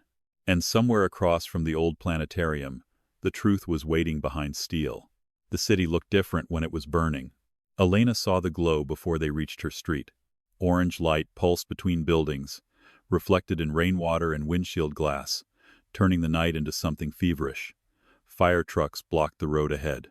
Neighbors stood under umbrellas, wrapped in blankets, watching smoke pour from the third floor of her apartment building. Her floor, her window, her home. The SUV slowed behind the police barricade. Elena pressed one hand to the glass. "No," she whispered, though there was nothing left to deny. The apartment window burst outward in a shower of sparks. Noah flinched in Luca's arms. Luca sat beside them in the back now, his wounded shoulder wrapped in a dark temporary bandage. Noah had fallen asleep against him for 5 minutes after the church, exhausted by terror and grief, but the sirens woke him. He stared at the burning building with wide, empty eyes. "Our pictures," he whispered. Elena closed her eyes. The dinosaur drawings, the birthday cards, the tiny handprints from preschool, the cheap plastic trophy Noah won for reading the most books in first grade, her nursing certificate above the kitchen table. The old photo of Daniel holding Noah before everything rotted. Gone. All of it. Luca's arm tightened around Noah. Not possessive, not dramatic. Just enough to remind the child he was not falling. Marco turned from the front seat. "Boss, Victor's men did this before we got here. Fire department says no civilians inside." Elena looked at him sharply. "How do they know?" Marco hesitated. "They cleared the building." She knew what he didn't say. "They cleared it after the fire started." Luca noticed too. His voice went cold. "Who called it in?" Marco checked his phone. "Anonymous. 10 minutes before flames were visible." Luca's face darkened. "They wanted responders here." Elena turned toward him. "Why?" A black sedan appeared at the far end of the street. Then another. Then a white ambulance with no emergency lights. Luca's eyes narrowed. Marco cursed under his breath. "Trap!" The first shot cracked through the windshield. Glass exploded inward. Marco slammed the SUV into reverse as Luca threw his body over Noah and Elena, shielding them as bullets tore into the hood. Elena screamed, clutching Noah's legs as Luca covered them both. The street erupted. Neighbors scattered. Firefighters ducked behind trucks. Police shouted orders that vanished beneath automatic gunfire. Black cars screeched into position, boxing the street from both sides. Victor's men had not come to burn her apartment. They had come to turn her grief into bait. "Down!" Luca roared. Marco spun the wheel, slamming the SUV sideways into a parked car. Metal screamed. Noah cried out. Elena hit the seat hard, the key still clenched so tightly in her fist it cut into her palm. Luca grabbed her face with one hand, forcing her eyes to his. "Elena, stay low. Do not freeze." She nodded, breathless. A bullet punched through the rear window. Luca turned and fired twice through the shattered glass. One of the men near the ambulance dropped. The ambulance doors opened. More men poured out. Not paramedics. Killers in stolen uniforms. Elena's stomach turned. "Hospital routes," she whispered. "Daniel's files. Victor has people everywhere." Luca's jaw tightened. "Not for much longer." Marco shouted, "Boss, we need to move." Luca looked at Noah. "Can you crawl?" Noah trembled, but nodded. "Good boy." Luca pulled him close for 1 second. "You stay between your mother and me. You don't stand. You don't look back." Noah's lips shook. "Okay." Luca kicked open the damaged SUV door and fired into the rain. Marco and 2 guards covered them from the other side. Elena crawled out first, dragging Noah behind her. Wet pavement scraped her knees. Smoke burned her throat. Luca moved over them like a wall of black fabric and blood, one hand pushing Noah forward, the other firing with terrifying precision. They reached the side of a fire truck. A firefighter stared at them in shock. Luca snapped, "Get your men out." The firefighter looked at his gun, then at Elena's blood-covered scrubs, then at Noah. He obeyed. Another volley of bullets slammed into the truck. Noah screamed. Elena wrapped herself around him. "We have to get to the planetarium bank," Luca said. Elena looked at him like he was insane. "Now." "Victor sent men here because he knows about the box. If he didn't empty it before, he will try tonight." "Then let him. I don't care about files. I care about my son. Luca's gaze burned into hers. Those files are the reason your son will never be safe unless we get them first. Elena hated him for being right again. She looked down at Noah, rain and ash in his hair, eyes too old for his face. Then she opened her hand. The tiny key gleamed red under the firelight. Then we go, she said. Luca looked at Marco. Second route. Marco nodded. Alley behind the laundromat. Car is waiting. They moved. Not like people escaping. Like people being hunted. Gunfire followed them down the block, cracking against brick walls, shattering windows, sending sparks from metal dumpsters. Luca's men fought back in brutal bursts, pulling Victor's attackers away from the civilians. Elena kept one hand locked around Noah's wrist, the other gripping the key. The alley behind the building smelled of smoke, rain, and garbage. A black car waited at the end with its engine running. They were halfway there when a man stepped from the shadows and grabbed Elena by the hair. Pain ripped through her scalp. She screamed. Noah turned. Mom. The man dragged Elena backward, pressing a knife to her throat. Luca spun, gun raised. Drop it, the man hissed, using Elena as a shield. Luca stopped. His expression became the most terrifying thing Elena had ever seen because it contained nothing visible, no panic, no rage. Just a silence so complete it felt like the world had stepped back. The man's hand shook against Elena's neck. Even he felt it. Victor wants the key, he said. Elena felt the blade bite her skin. Warm blood slid down her throat. Noah sobbed. Don't hurt my mom. The man smiled. Then tell her to open her hand. Elena's fist tightened. Luca's eyes dropped to the blood on her neck. Then to the knife. Then to the man's exposed foot. It happened too fast to understand. A shot cracked. The man screamed as Luca's bullet tore through his ankle. Elena dropped. Luca caught her before she hit the pavement, twisting her behind him as Marco slammed the attacker into the wall and disarmed him. Noah ran into Elena's arms. Mom, you're bleeding. It's okay. Her voice shook. It's small. It's okay. Luca looked at the cut. It was not deep, but his face changed anyway. He stepped toward the man Marco held against the wall. Elena grabbed Luca's sleeve. No. Luca didn't look back. He put a blade to your throat, and Noah is watching. That stopped him. Barely. His breathing changed. For a second, she saw how much violence he was swallowing because of her son. Because of her. Luca leaned close to the attacker, his voice soft enough to make the man go pale. You live because the boy is here. Then he turned away. They reached the car. This time Elena sat between Noah and Luca, not by accident. Noah leaned against her, and Luca sat on the other side, his body angled toward the door, weapon low, eyes scanning every reflection in the wet glass. The car tore through side streets, away from the burning apartment, toward the old planetarium district. Elena pressed a piece of gauze from Luca's pocket to her neck. Noah stared at the blood. I'm okay, she whispered. He didn't believe her. Neither did Luca. The old planetarium appeared 20 minutes later, abandoned and dome-shaped against the stormy sky. Across from it stood a historic bank with marble columns and brass doors, closed for the night but glowing dimly inside. Elena remembered bringing Noah here when he was 4. They had sat on the planetarium steps eating peanut butter sandwiches because she couldn't afford the tickets. A security guard had felt sorry for them and let Noah peek through the lobby at the hanging model planets. Daniel had been missing for 3 days then, claiming a work trip. Noah had counted the painted stars on the ceiling until he fell asleep in Elena's lap. She had thought that was a sad memory.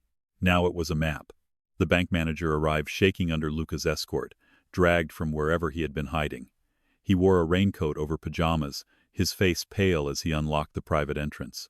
I don't want trouble, he stammered. Luca looked at him. Then don't create any. They entered through the side. The bank was silent and cold, polished stone floors reflecting chandelier light. Everything about it felt too clean after the church, the fire, the blood. The manager led them downstairs to the vault. Elena's pulse pounded harder with every step. Noah held her hand. Luca walked behind them. At the vault gate, the manager looked at the key. Box number? Elena swallowed. I don't know. The manager blinked. Then I can't. Luca stepped forward. The manager quickly said, there may be records under the renter's name. Daniel Carter, Elena said. The manager typed with trembling fingers. His face changed. What? Elena asked. He looked up slowly. The box is not under Daniel Carter. Luca's eyes sharpened. Whose name? The manager swallowed. Noah Carter. Elena felt the floor shift beneath her. Noah looked up. Me? The manager nodded, confused and frightened. Box 117. Opened 11 months ago. Co-signer listed as Daniel Carter. Elena closed her eyes. Daniel had hidden the key inside Noah's backpack. He had put the box in Noah's name. Somewhere inside his cowardice, a small, desperate part of him had tried to protect the truth by tying it to the one person he loved and failed most. They reached box 117. The key slid in perfectly. Elena turned it. The metal door opened. Inside was a black flash drive, a stack of photographs, a small notebook, and a sealed envelope with Elena's name written in Daniel's handwriting. Her fingers trembled as she touched it. Luca's hand covered hers gently. Not here, he said. But Elena had already seen the top photograph. A man in a judge's chambers taking cash. Another photo. A police captain shaking Victor's hand. Another. A hospital administrator standing beside Renzo. Then one image made Luca go still. A woman outside the Moretti estate. Beautiful, dark-haired, wearing a white coat. Elena looked at him. Who is she? For a moment, all the blood seemed to leave Luca's face. My sister, he said. Elena's breath caught. Luca picked up the photo carefully, as if it could wound him. She died last year. Marco, standing near the vault door, went rigid. Luca stared at the picture. She wasn't supposed to be there that night. Elena understood before he said it. The night Luca was shot. The night Daniel sold the hospital route. The night Renzo betrayed him. The night Elena saved Luca's life. Someone else had died. Luca's sister. Victor hadn't just tried to kill Luca. He had taken family. That was the older wound Elena had seen in him. The reason holy places made his eyes cold. The reason Noah's fear had reached something buried beneath all that violence. He knew what it meant to fail someone you loved. A sound came from upstairs. Soft. Then another. Luca's head lifted. Marco drew his gun. The bank manager whispered, "We're closed. No one should be." The lights went out. Noah grabbed Elena. Emergency red lights flickered on, washing the vault corridor in blood-colored darkness. Luca pulled Elena and Noah behind him. Marco spoke into his radio. No answer. Then a voice echoed from the stairwell. Mr. Moretti. Elena's stomach turned. No, Victor. Someone worse in that moment because he should not have been there. A police voice. Calm. Official. Corrupt. Put down your weapons and release the woman and child. Luca's face went hard. Elena whispered, Police? Luca looked at the photos in her hand. Victor's police. Boots thundered above. The manager began crying silently. Luca shoved the flash drive and notebook into Elena's bag. Take Noah, back exit. There is no back exit, the manager whispered. Luca looked at him. The man swallowed. Old service tunnel, behind the deposit wall. It leads under the planetarium. Marco grabbed him. Open it. The manager fumbled with a hidden panel near the end of the corridor. Upstairs, a voice shouted, Move! Gunfire erupted. Luca's men returned fire from the lobby. The sound inside the marble building was deafening. The panel opened into darkness. A narrow maintenance tunnel stretched beyond it, damp and low-ceilinged. Elena pushed Noah inside first. Luca handed her his gun. She stared at it. I don't. You may need to. I'm a nurse. I know. His eyes held hers. And tonight, you're a mother. Her hand closed around the weapon. It felt heavy. Wrong. Necessary. Luca turned to Marco. Get them through. Elena's fear spiked. You're not coming? I'll hold them here. No. Elena. No. She stepped closer, furious and terrified. You don't get to keep promising my son you'll come back and then stand in front of bullets like your life is disposable. Something flashed in Luca's eyes. Pain. Then Noah grabbed his hand. You said you'd try not to die. Luca looked down at him. The gunfire upstairs grew closer. For once, Luca Moretti looked torn between the thing he knew how to do and the people who were teaching him another way to survive. Marco shouted, Boss. Luca made his choice. He stepped into the tunnel with them. Marco sealed the panel behind them just as bullets slammed into the vault corridor. They ran through darkness beneath the street. Water dripped from pipes overhead. Noah stumbled twice. Luca lifted him the second time without slowing, carrying him against his uninjured side, while Elena ran with the bag pressed against her chest and Daniel's envelope inside it like a heartbeat from the dead. Behind them, Metal exploded. The corrupt police had found the panel. Faster, Marco said. The tunnel opened beneath the planetarium. They emerged into a storage room full of broken chairs, old star projectors, and faded posters of galaxies. Emergency exit signs glowed green in the dark. Elena remembered Noah's face pressed against the glass here years ago, eyes wide with wonder. Now he was being carried through it by a wounded Mafia boss, while men with badges tried to kill them. They reached the main dome. The planetarium ceiling arched above them, still painted with thousands of tiny stars. Noah looked up despite everything. For one broken second, he was 4 again. Then the doors behind them burst open. Police in tactical gear flooded the dome. Freeze. Luca pushed Elena and Noah behind a row of seats. Marco and Luca's men returned fire. The star dome lit with muzzle flashes. Tiny painted galaxies flickered between gunshots. Elena crouched over Noah, gun shaking in her hand. Her heart pounded so hard she could barely hear. A corrupt officer moved along the aisle, aiming toward Luca's back. Elena saw him. Luca didn't. Her hand tightened around the gun. She couldn't shoot. She couldn't. She was a nurse. Her hand stopped bleeding. They didn't create it. The officer aimed. Noah whispered, "Mom." Elena fired. The bullet struck the officer's vest and knocked him backward into the seats. She screamed from the shock of it, dropping the gun like it had burned her. Luca turned. Their eyes met across the chaos. He understood what it had cost her, and he looked at her not with pride, not with approval, but with something deeper. Respect. The battle lasted less than a minute after that. Luca's reinforcements entered through the side exits, surrounding the corrupt officers from behind. Marco disarmed the last one with savage efficiency. The dome fell silent except for rain hammering the roof and Noah crying softly against Elena's chest. Luca walked to her. He was bleeding again. Shoulder, brow, knuckles, but alive. Noah launched himself at him. Luca caught him with a grunt of pain, holding him tightly. "You came back," Noah sobbed. Luca closed his eyes for half a second. Then he said, rough and low, "I told you." Elena rose slowly, shaking from head to toe. The bag was still over her shoulder. The files were still inside. The truth had survived the fire, the church, the bank, and the ambush. But before anyone could breathe, Marco's phone buzzed. He looked at the screen. His face changed. Luca noticed. "What?" Marco turned the phone toward him. A live video played. Viktor Sokolov sat in the back of a moving vehicle, blood on his mouth, hands no longer restrained. He had escaped. And beside him, bruised but alive, was Renzo. Viktor smiled into the camera. "Thank you for retrieving the files, Luca. Now bring them to me, or I release the hospital list." Elena's blood turned cold. Viktor leaned closer to the camera. "Every patient, every nurse, every child connected to your precious Elena Carter." The video shifted. A list of names appeared. Elena saw hers. Then Noah's school. Then the names of 3 nurses from her ER. Then a final line that made Luca go completely still. "Moretti," Sophia believed deceased. Elena looked at him. "Sophia?" she whispered. "Your sister?" The video returned to Viktor's face. His smile was calm, cruel, triumphant. "Oh, and Luca," Viktor said softly, "your sister says hello." The camera moved. For one impossible second, a woman's face appeared in the dark vehicle beside him, older than the photograph. Pale, terrified, alive. Then the screen went black. Luca did not move after the screen went black.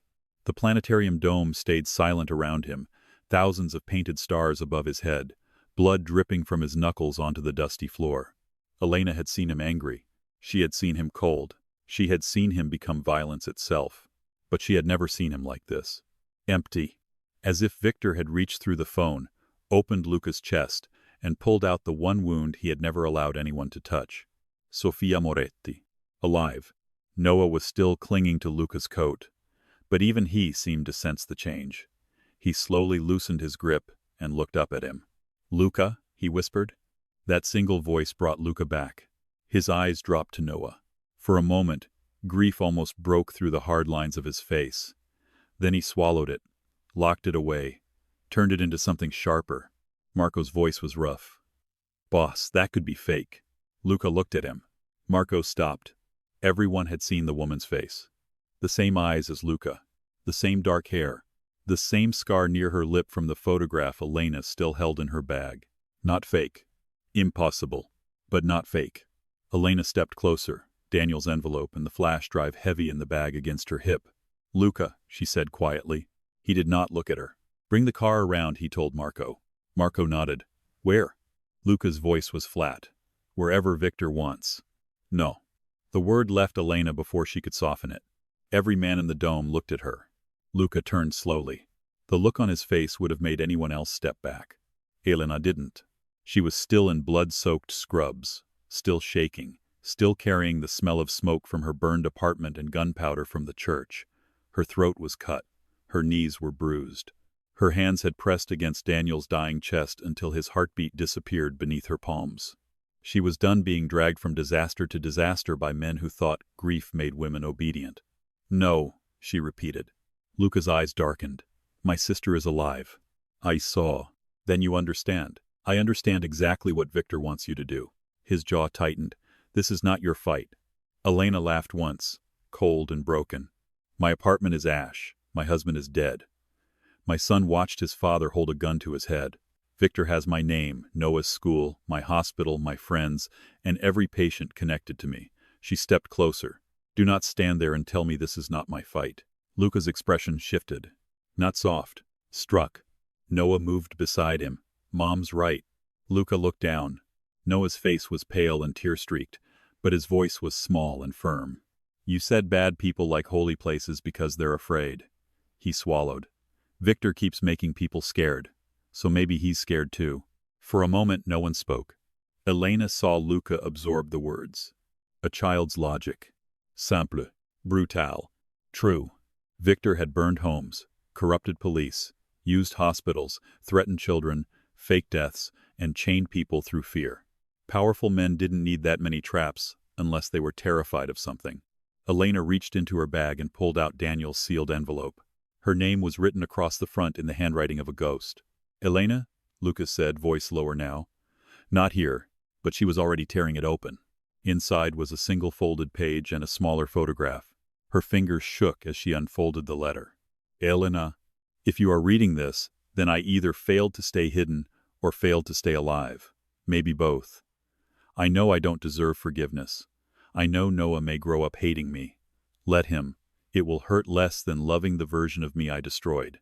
Victor did not only use me, I helped him. I told myself I was protecting you, but the truth is uglier. I was scared. He found my debts, my lies, my shame, and he turned them into a collar. But there is one thing he does not know I kept. Luca Moretti is alive." A sound moved through the dome. Marco swore under his breath. Luca stepped closer, face gone still again. Elena kept reading, her voice trembling but clear. She was not killed in the attack. Victor took her because she knew about Renzo and the hospital network. He used her death to break Luca. He kept her hidden because dead women cannot testify and grieving brothers make predictable choices. If Luca ever finds this, tell him Victor keeps her beneath the old opera house, not as a prisoner everyone can see, but as a patient no one is allowed to name. There is a private medical room under the east wing. Hospital equipment, sedatives, a false wall behind the old dressing rooms. I saw her once. She was alive. I should have told someone sooner. I am sorry. There was no signature, only the empty space where Daniel's name should have been. Elena lowered the letter. Luca stared at it as if the paper had become a weapon. The planetarium was silent except for the rain. Then Marco said, "Old opera house." His voice was barely controlled. "That place has been locked for years." Luca took the letter from Elena. His eyes moved over the words once, twice. When he looked up, the emptiness was gone. In its place was the most dangerous calm Elena had ever seen. "Victor wants the files," Luca said. "He thinks grief will make me trade them." Elena's hand closed around the flash drive inside her bag. "Then we don't trade." Marco looked at her. She looked back at him. For the first time, not one of Luca's men looked at her like a terrified nurse caught in their world. They looked at her like someone standing inside the war with them. Luca noticed. So did Elena. Something quiet passed between them. Respect becoming alliance. Fear becoming purpose. Noah wiped his face with his sleeve. "Are we going to save your sister?" Luca's eyes softened by a fraction. Yes. Then we need a plan, Noah whispered. Elena almost cried.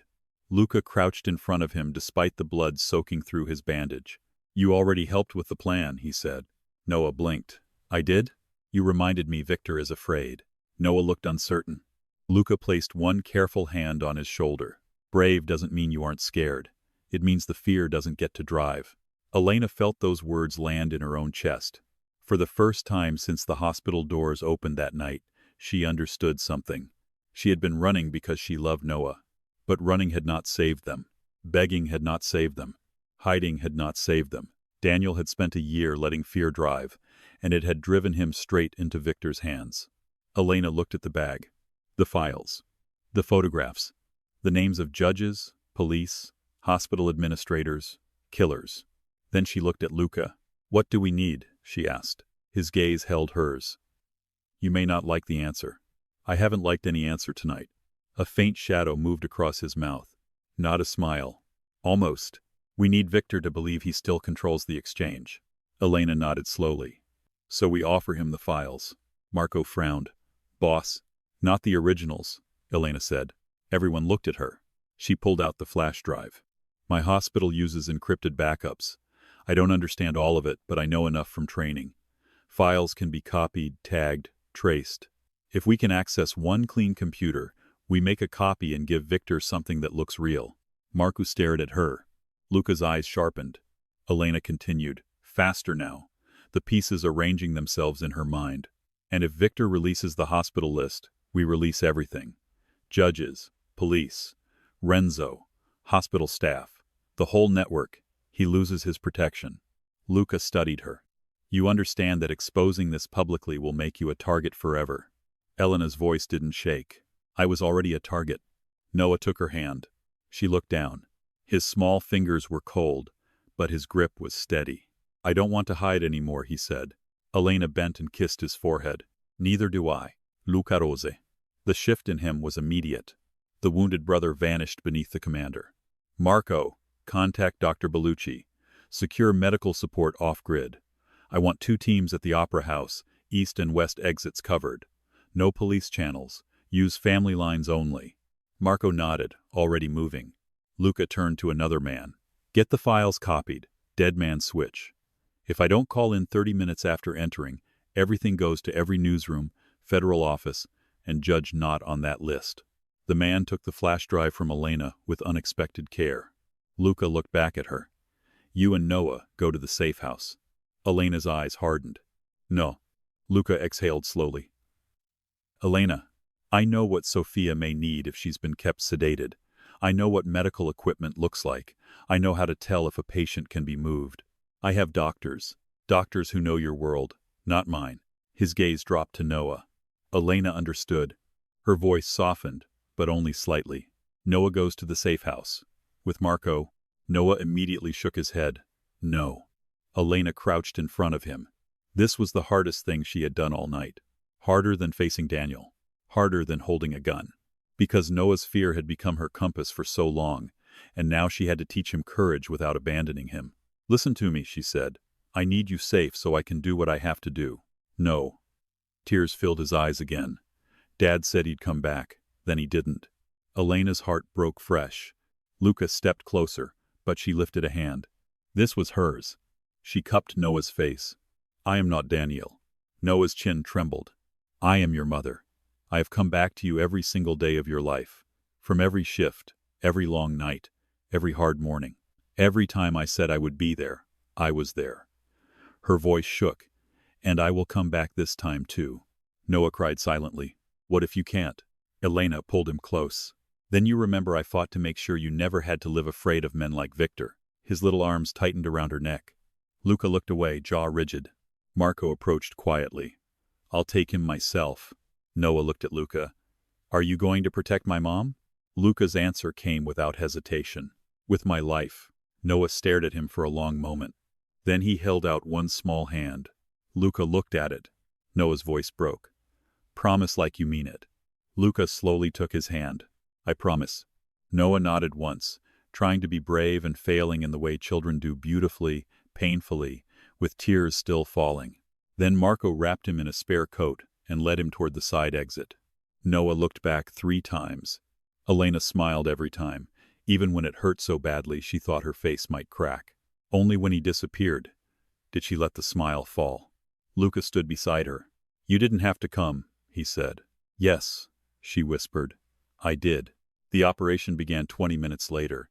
The old opera house rose from the industrial district like a dying monument, all cracked marble, boarded windows, and rusted ironwork. Rain streamed down the carved faces above the entrance, making them look as if they were weeping. Victor had chosen the place well. Beautiful, rotten, full of ghosts. Luca's men moved through the alleys like shadows. No headlights, no sirens, no wasted words. Elena wore a black coat over her blood-stained scrubs, her hair pulled tight, a medical bag strapped across her shoulder. Someone had cleaned the cut on her throat, but the sting remained. Good. It reminded her she was alive. Luca walked beside her, wounded but steady. "You stay behind me once we're inside," he said. "I'm not one of your soldiers." "No." His eyes flicked to her. "That's why I'm more worried." Worry quietly. This time he did smile. Barely. Briefly. But enough to warm something in the cold. They entered through a side door beneath the east wing. The hallway inside smelled of mold, dust, and old velvet. Peeling gold wallpaper hung in strips. Broken mirrors lined the walls, reflecting them in fractured pieces, Elena with blood on her scrubs, Luca with a gun in his hand, both of them looking like people who had stepped out of one life and into another. From somewhere deep inside the building, a woman screamed. Luca stopped. Every man around him froze. The sound came again. Weak. Ralph. Alive. Sofia. Luca moved forward. Too fast. Elena grabbed his wrist. He turned, eyes blazing. "Think," she whispered. "That scream was meant for you to hear." His chest rose once. Twice. Then he nodded. They advanced carefully. Behind the old dressing rooms, they found the false wall Daniel had described. Luca's men broke it open with silent tools. Beyond it was a hidden corridor lit by harsh white medical lamps. Elena's stomach turned. Hospital equipment lined the walls. IV bags. Restraints. Sedation pumps. A surgical tray. This was not a prison. It was a controlled suffering room. At the end of the corridor, behind a glass panel, Sofia Moretti lay strapped to a hospital bed. Elena heard Luca's breath change. Sofia was thin, pale, her dark hair spread across the pillow.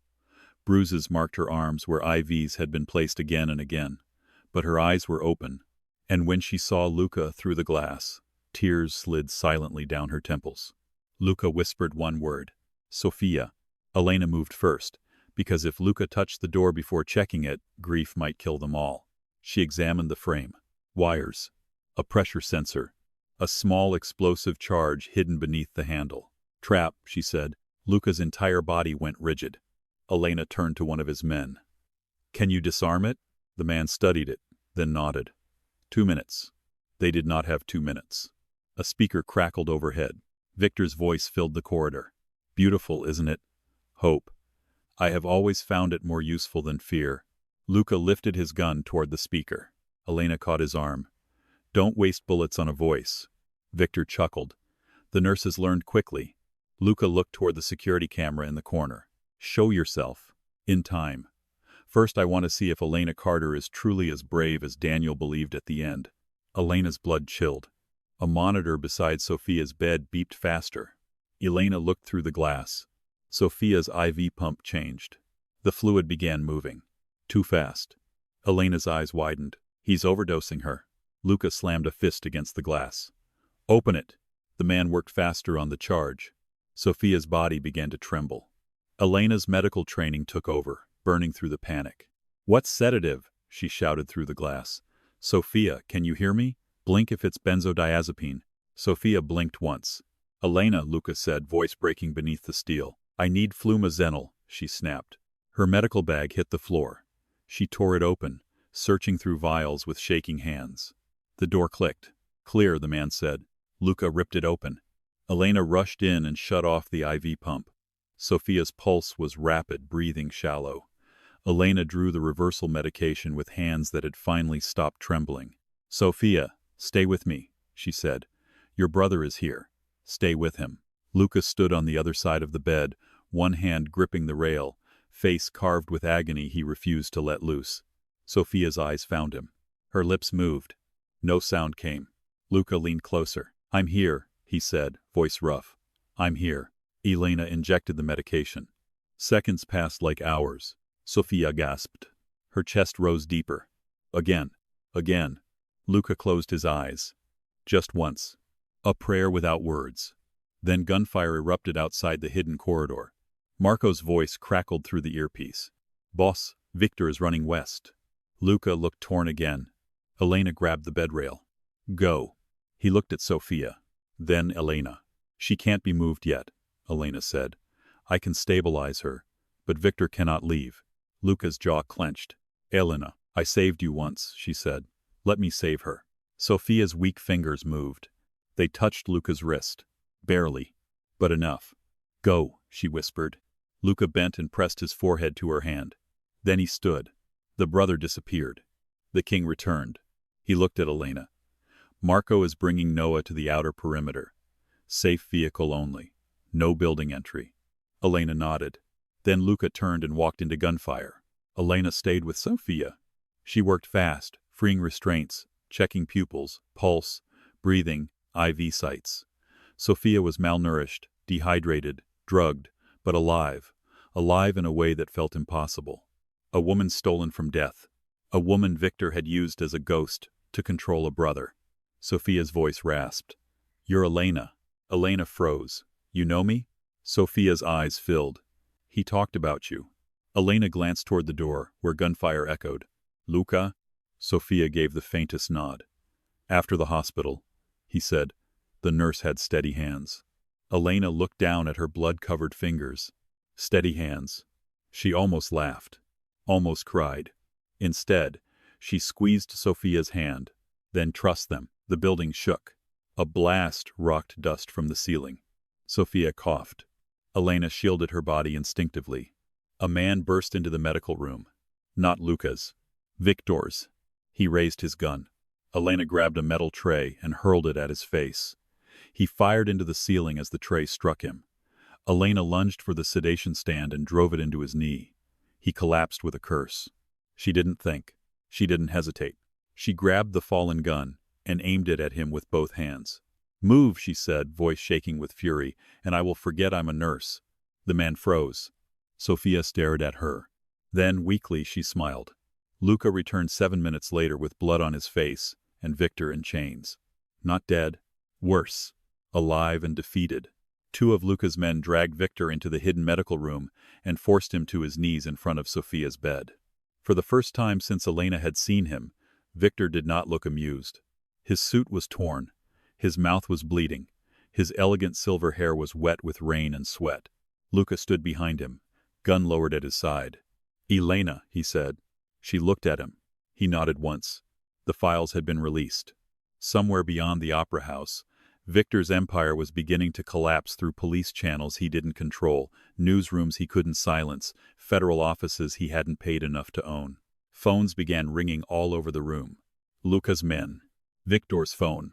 The captured officers' radios. The city waking up to rot, exposed beneath the marble. Victor looked at Elena.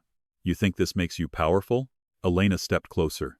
She thought of her apartment burning, Daniel dying, Noah crying, Trevor's hand on her son, the knife at her throat, every unpaid bill. Every night she had whispered to herself that survival was enough. "No," she said quietly. "It makes me done." Victor smiled weakly. "You are still just a nurse." Elena looked at Sophia. Then Luca. Then the medical room Victor had built to keep a woman alive as leverage. "Yes," she said. "And that is why she's breathing, you son of a bitch." Luca's eyes flashed. Not with shock. With pride. Victor's smile vanished. Marco entered, phone in hand. "Federal agents are moving. The clean ones." Judge Halpern flipped after seeing the files. Victor's accounts are frozen. Police captain arrested. Hospital administrator detained. Victor looked away. That was his confession. Defeat. Not by a bullet. By exposure. By the truth Daniel hid, Elena carried. Luca protected, and Noah unknowingly kept safe inside a broken astronaut keychain. Outside, thunder rolled over the opera house. Luca stepped close to Victor. "You took my sister," he said. Victor said nothing. You used her pain to make me predictable. Still nothing. Luca crouched, voice low enough that only those nearest could hear. You were right about one thing. Love is a weakness. Victor's eyes lifted. Luca's expression hardened, but only for men who don't know what to protect. He stood. Take him. Marco dragged Victor away. No execution. No bloody revenge in the hidden room. That restraint was more terrifying than death. Victor would live to watch everything he built become evidence. Luca turned to Sofia. She was crying silently now. He sat beside her, careful of the tubes, careful of her fragile body, careful in a way Elena would not have believed from him one night ago. Sofia lifted a shaking hand to his face. You look old, she whispered. A broken laugh escaped Luca. It sounded like pain. You look terrible. She smiled through tears. Then he folded over her hand and finally let the grief touch him. Elena turned away to give them privacy. But at the doorway, Noah stood with Marco's hand on his shoulder. Elena's breath caught. Noah. He ran to her. She dropped to her knees and caught him, holding him so tightly the world narrowed to the feel of him alive in her arms. You came back, he sobbed. I told you I would. He pulled back and touched the cut on her neck. You're hurt. I'm okay. He looked past her at Luca, then at Sofia on the bed. Did we save her? Elena nodded, tears blurring everything. Yes, baby. We saved her. Noah looked at Luca. Luca stood slowly, wiping his face before turning around. For one fragile second, all the power and blood and danger fell away. He looked like a man who had gotten back someone he had mourned for a year. Noah walked to him. You found your sister, he said. Luca crouched. We did? Noah nodded, then looked down. My dad helped a little, right? The room softened into silence. Elena felt tears rise again. Luca looked at Noah with a gentleness that still seemed unfamiliar on his face, but no longer impossible. Yes, he said. At the end, he helped. Noah swallowed. Then can I remember that part too? Luca's eyes flicked to Elena. She nodded, crying silently. Luca looked back at the boy. You can remember the whole truth, he said. The bad parts, the brave part, all of it. That's how you stay better than him. Noah thought about that. Then he hugged Luca. This time, Luca did not freeze. He wrapped one arm around the boy and held him like something precious. Elena watched them and understood the transformation had not happened all at once. It had happened in fragments. A hospital doorway, a supply room, a ruined church, a burning apartment, a bank vault, a planetarium full of gunfire, a hidden medical room beneath an opera house. Somewhere between danger and grief, the most feared man in the city had become a shelter for her son. And somewhere between fear and fury, Elena Carter had stopped being the woman men chased. She had become the woman who made them fall. By dawn, the rain stopped. News vans surrounded the opera house. Federal agents moved through the building. Corrupt officers were taken out in handcuffs. Hospital executives hid their faces from cameras. Viktor Sokolov was led down the front steps alive, furious and ruined. The city watched him fall. Elena stood beside Luca at the top of the opera house steps, Noah wrapped in a blanket between them, Sofia being loaded carefully into a private ambulance behind them. Reporters shouted questions. Cameras flashed. Mr. Moretti, Elena Carter. Is it true the hospital network was compromised? Were police involved? Who exposed Viktor Sokolov? Luca ignored them all. Elena didn't. She looked into the cameras, exhausted, bruised, blood on her scrubs, Noah's hand in hers. And, for the first time all night, her voice did not shake. My name is Elena Carter, she said. I am a nurse. I am a mother, and I am done being afraid. The shouting stopped for half a second. Just half a second. But it was enough. Luca looked at her like he was seeing her fully for the first time. Not as someone to protect. As someone who had survived fire and become it. Noah leaned into her side. Sofia's ambulance doors closed. Marco gave Luca a nod. It was over. Not cleanly. Not painlessly. But Victor's empire was broken. Daniel's truth had been found. Sofia was alive. And Noah was safe beneath a sky, slowly turning gray with morning. Elena turned to Luca. What happens now? She asked. He looked at the city. Then at Noah. Then at her. For the first time, Luca said quietly, we choose. Morning came slowly, like the city was afraid to touch what the night had left behind. The rain stopped first. Then the sirens faded. Then the sky above the old opera house softened from black to bruised gray, and for the first time in hours, Elena heard something other than gunfire, screams, or the violent rhythm of her own heart. She heard Noah breathing.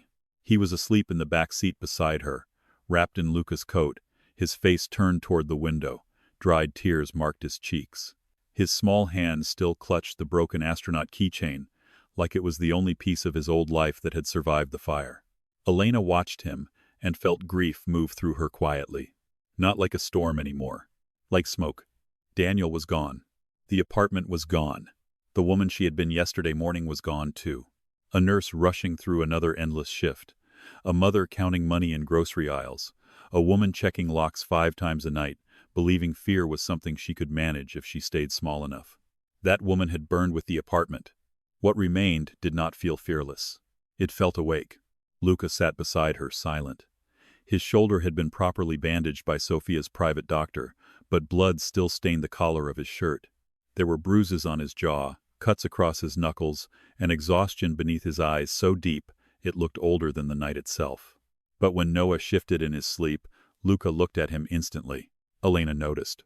She always noticed now. The car stopped in front of a house beyond the city, hidden behind iron gates and tall cypress trees. Dawn touched the stone walls with pale gold.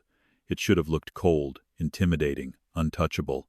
Instead, Elena saw lights glowing in the windows. Warm. Waiting. Marco opened the door quietly. No press followed, he said. No police either. Sophia's already inside. Luca nodded. Elena reached for Noah, but Luca stopped her gently. Let me.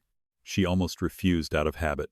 Then she looked at her son, buried in Luca's coat, too exhausted to wake even as the door opened. Elena let go. Luca lifted Noah with careful arms, as if the boy weighed nothing and everything at once. Noah stirred, murmuring something under his breath, then tucked his face against Luca's shoulder. Don't go, Noah whispered in his sleep. Luca went still. Elena felt the words hit him. Then Luca's hand settled against Noah's back. I'm here, he said quietly. And for once, Elena did not correct the promise. Inside, the house smelled of coffee, old wood, and clean sheets. No blood, no smoke, no antiseptic. A woman with kind eyes led Elena upstairs to a guest room where fresh clothes waited on the bed and towels had been folded beside a basin of warm water. Elena stood in the doorway, unable to move. The room was too beautiful, too still. Cream walls, heavy curtains, a small lamp glowing beside the bed, a vase of white flowers on the dresser. After the hospital, the church, the fire, the bank, the planetarium, and the opera house, peace felt almost violent. Luca placed Noah on the bed. The boy curled immediately around the pillow, still gripping the keychain. Elena sat beside him and brushed the hair from his forehead. He needs a therapist, she whispered. Luca stood near the door. He'll have the best. She looked up. Not someone you own. Luca's mouth softened faintly. Someone I trust. There's a difference. Elena stared at him for a long second, then nodded. That was how trust began between them. Not with surrender. With terms. Luca turned to leave, but Noah's voice stopped him. Luca? He was awake now, barely. His eyes were swollen from crying. Luca stepped back to the bed. Yes? Noah swallowed. Is my dad going to be buried? Elena closed her eyes. Luca crouched, meeting him at eye level. Yes. Can I put something with him? Elena's breath caught. Noah looked down at the astronaut keychain in his hand. Then he shook his head and held it closer to his chest. Not this, he whispered. This saved us. Luca's gaze flicked briefly to Elena. Noah continued, voice small. Maybe a drawing, so he remembers the good part. Elena broke then, not loudly. Just one hand over her mouth, tears spilling before she could stop them. Luca looked at Noah with a gentleness that no rumor in the city would ever believe. I'll make sure he gets it, he said. Noah nodded. Then his eyes closed again. Within seconds he was asleep. Elena remained beside him until his breathing deepened. Only then did she stand. Her legs nearly gave out. Luca caught her elbow before she could fall. This time, she did not pull away immediately. For a moment they stood close in the quiet room, both wrecked, both alive. You should rest, Luca said. So should you. I don't sleep much. That isn't a personality trait, it's damage. A tired laugh almost escaped him. Almost. Elena looked at his bandaged shoulder. Sofia? Stable. Sleeping. And Victor? In federal custody. Will he stay there? Luca's eyes hardened. Yes. She heard what that meant. Not murder. Control. Pressure. Evidence. Every door Victor had bought was closing one by one. Elena looked back at Noah. I don't know how to rebuild his life. Luca's voice lowered. You don't have to do it today. She hated that the sentence made her want to cry again. Today. Such a simple mercy. For months, every problem had demanded an immediate answer. Rent, debt, childcare, threats, survival. There had never been space to collapse. Now Luca was giving her permission to breathe, and she did not know what to do with it. Downstairs, Sofia was awake. Elena found her in a sunlit room overlooking the garden, wrapped in blankets, an IV stand beside her chair. She looked impossibly fragile in daylight, but her eyes were clear. Luca stood near the window, arms crossed, watching the grounds as if expecting the horizon itself to betray him. Sofia saw Elena and smiled faintly. The nurse with steady hands, she said. Elena sat beside her. The woman who refused to die. Sofia's smile trembled. Then she reached for Elena's hand. Thank you. Elena squeezed it gently. You survived before I ever got there. Sofia looked toward Luca. He won't believe that. Luca said nothing. Sofia's eyes softened. He carries guilt like it's a family business. Elena glanced at him. That sounds expensive. For the first time, Sofia laughed. It was weak, but real. Luca turned from the window, and something in his face changed at the sound. Elena saw it clearly, the brother beneath the boss, the man beneath the myth. Sofia looked between them. Then down at Elena's borrowed clothes, at the bandage on her throat, at the exhaustion in her face. You have nowhere to go, Sofia said softly. Elena's spine stiffened. I'll figure it out. I know. Sofia's eyes were kind, not pitying. But you don't have to figure it out while bleeding. Elena looked away. Kindness was harder to accept than danger. Danger asked her to fight. Kindness asked her to believe she was allowed to receive something. Luca crossed the room and placed a key on the table. Not a safe deposit key. A house key. Elena stared at it. No, she said immediately. He didn't look offended. It's not this house. I don't care what house it is. It's a property outside the city, secure, quiet, in your name if you want it. Her eyes flashed. I don't want to be bought. Luca's gaze held hers. Then don't be. Luca, it burned because of me too. It burned because of Victor. And Victor came for you because of my war. Elena stood. Don't turn this into a debt. His voice remained calm. I'm trying to turn it into a roof. The words stopped her. Luca looked at the key, then back at her. No strings. No obedience. No claim. His voice roughened. Just a door that locks. Elena's throat tightened. A door that locks. Such a small dream. Such a massive Gift. She looked toward the stairs where Noah slept. Then back at Luca. I pay rent, she said. A faint warmth touched his eyes. Fine. Real rent. Painfully real. And I choose the school. Yes. And Noah decides when he wants to see you. Luca went still. Elena realized what she had said. Not if. When. Something passed between them. Quiet. Dangerous. Tender in a way neither of them seemed ready to name. Luca nodded once. Agreed. 3 days later, Daniel was buried under a gray sky. There were no crowds. No pretending he had been a better man than he was. No polished lies spoken over his grave. Only Elena, Noah, Luca standing a respectful distance away, and a priest who did not ask questions. Noah placed a folded drawing on the coffin. It showed 3 stick figures.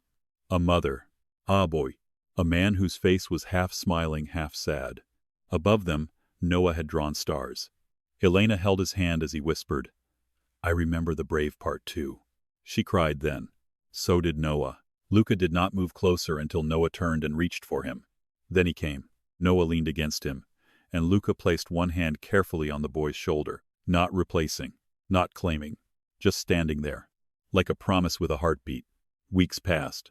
The city changed in public ways first. Names fell. Judges resigned. Police captains were arrested. Hospital administrators vanished behind federal indictments. News anchors spoke Elena's name until she stopped flinching every time she heard it. The hospital offered her paid leave, an apology, and a promotion she was not yet ready to consider. But the quieter changes mattered more. Noah slept through the night for the first time in their new house, after Luca installed a small telescope by his bedroom window. Sophia began walking in the garden every morning, one careful step at a time. Marco learned that Noah liked pancakes shaped like dinosaurs and pretended to be annoyed every time the boy requested them. Elena stopped checking the locks 5 times. Then 3. Then only once. And Luca came by less like a guard and more like a man learning how to knock. One evening, Elena found him in the backyard with Noah under a sky full of stars. Noah was teaching him constellations with complete confidence and almost no accuracy. "That one is the dragon," Noah said, pointing. Luca looked up seriously. "Are you sure?" "Yes. It looks like a chair. It's a dragon sitting down." "Of course." Elena stood at the porch, watching. Noah laughed. A real laugh. Bright. Young. Free. The sound hit Elena so hard she had to grip the doorframe. Luca turned at once, as if he had felt her there. Their eyes met across the warm light spilling from the house. No danger. No blood. No sirens. Only a boy pointing at stars, and a man listening like every word mattered. Later, after Noah fell asleep with a book open on his chest, Elena walked Luca to the front door. For a moment, neither spoke. The night was quiet, not empty. Quiet. There was a difference now. Luca looked at her. "He smiled today. He smiles more when you're here." The words landed softly between them. Luca's face shifted, guarded and open at once. "Elena." She stepped closer. "Don't make a speech." His mouth curved slightly. "I wasn't going to." "You were." "I was considering it." She smiled despite herself. Then the smile faded into something deeper. "I don't know what this is," she whispered. Luca looked at her as if the answer mattered too much to rush. "Then we don't name it yet." Elena nodded. For once, that was enough. He reached up slowly, giving her time to move away, and touched the faint healing line at her throat. His fingers were gentle, almost reverent. "I should have stopped all of it sooner," he said. She covered his hand with hers. "You stopped enough for us to be standing here." His eyes darkened with emotion he did not know how to hide from her anymore. "And you saved my sister. You saved my son." Their hands remained between them. Not a bargain. Not a debt. Something more fragile. Something chosen. Inside the house, Noah's sleepy voice called, "Mom?" Elena turned immediately. "Coming, baby." When she looked back, Luca had stepped away, giving her room. Always giving room now. Always learning. Noah appeared at the hallway entrance, hair messy, eyes half closed. "Is Luca leaving?" Elena looked at Luca. Luca looked at Noah. "Do you want me to?" he asked. Noah shook his head. "Can you stay until I fall asleep again?" Luca's face softened in a way that still made Elena's heart ache. "Yes." Noah held out his hand. Luca took it. Together they walked back down the hallway. Elena followed behind them, watching her son's small hand held safely in the hand of the most feared man in the city. The same man who had entered her hospital like a storm. The same man who had stood between Noah and every monster that came after. The same man who had learned that protection was not ownership, and love was not weakness when it chose to stay gentle. At Noah's bedroom door, Luca paused and looked back at Elena. Noah climbed into bed, already half asleep. The little telescope stood by the window. Stars filled the sky beyond it.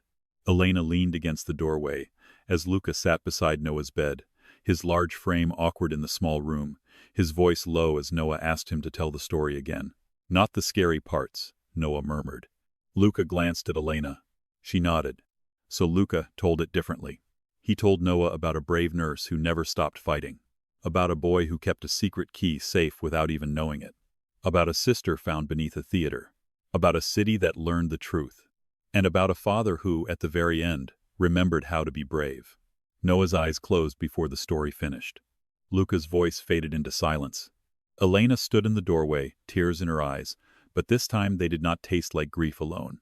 They tasted like after. After fear. After fire. After loss. After survival.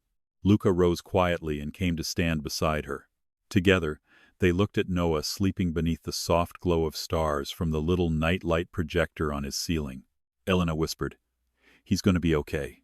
Luca's shoulder brushed hers. "Yes," he said. "He is."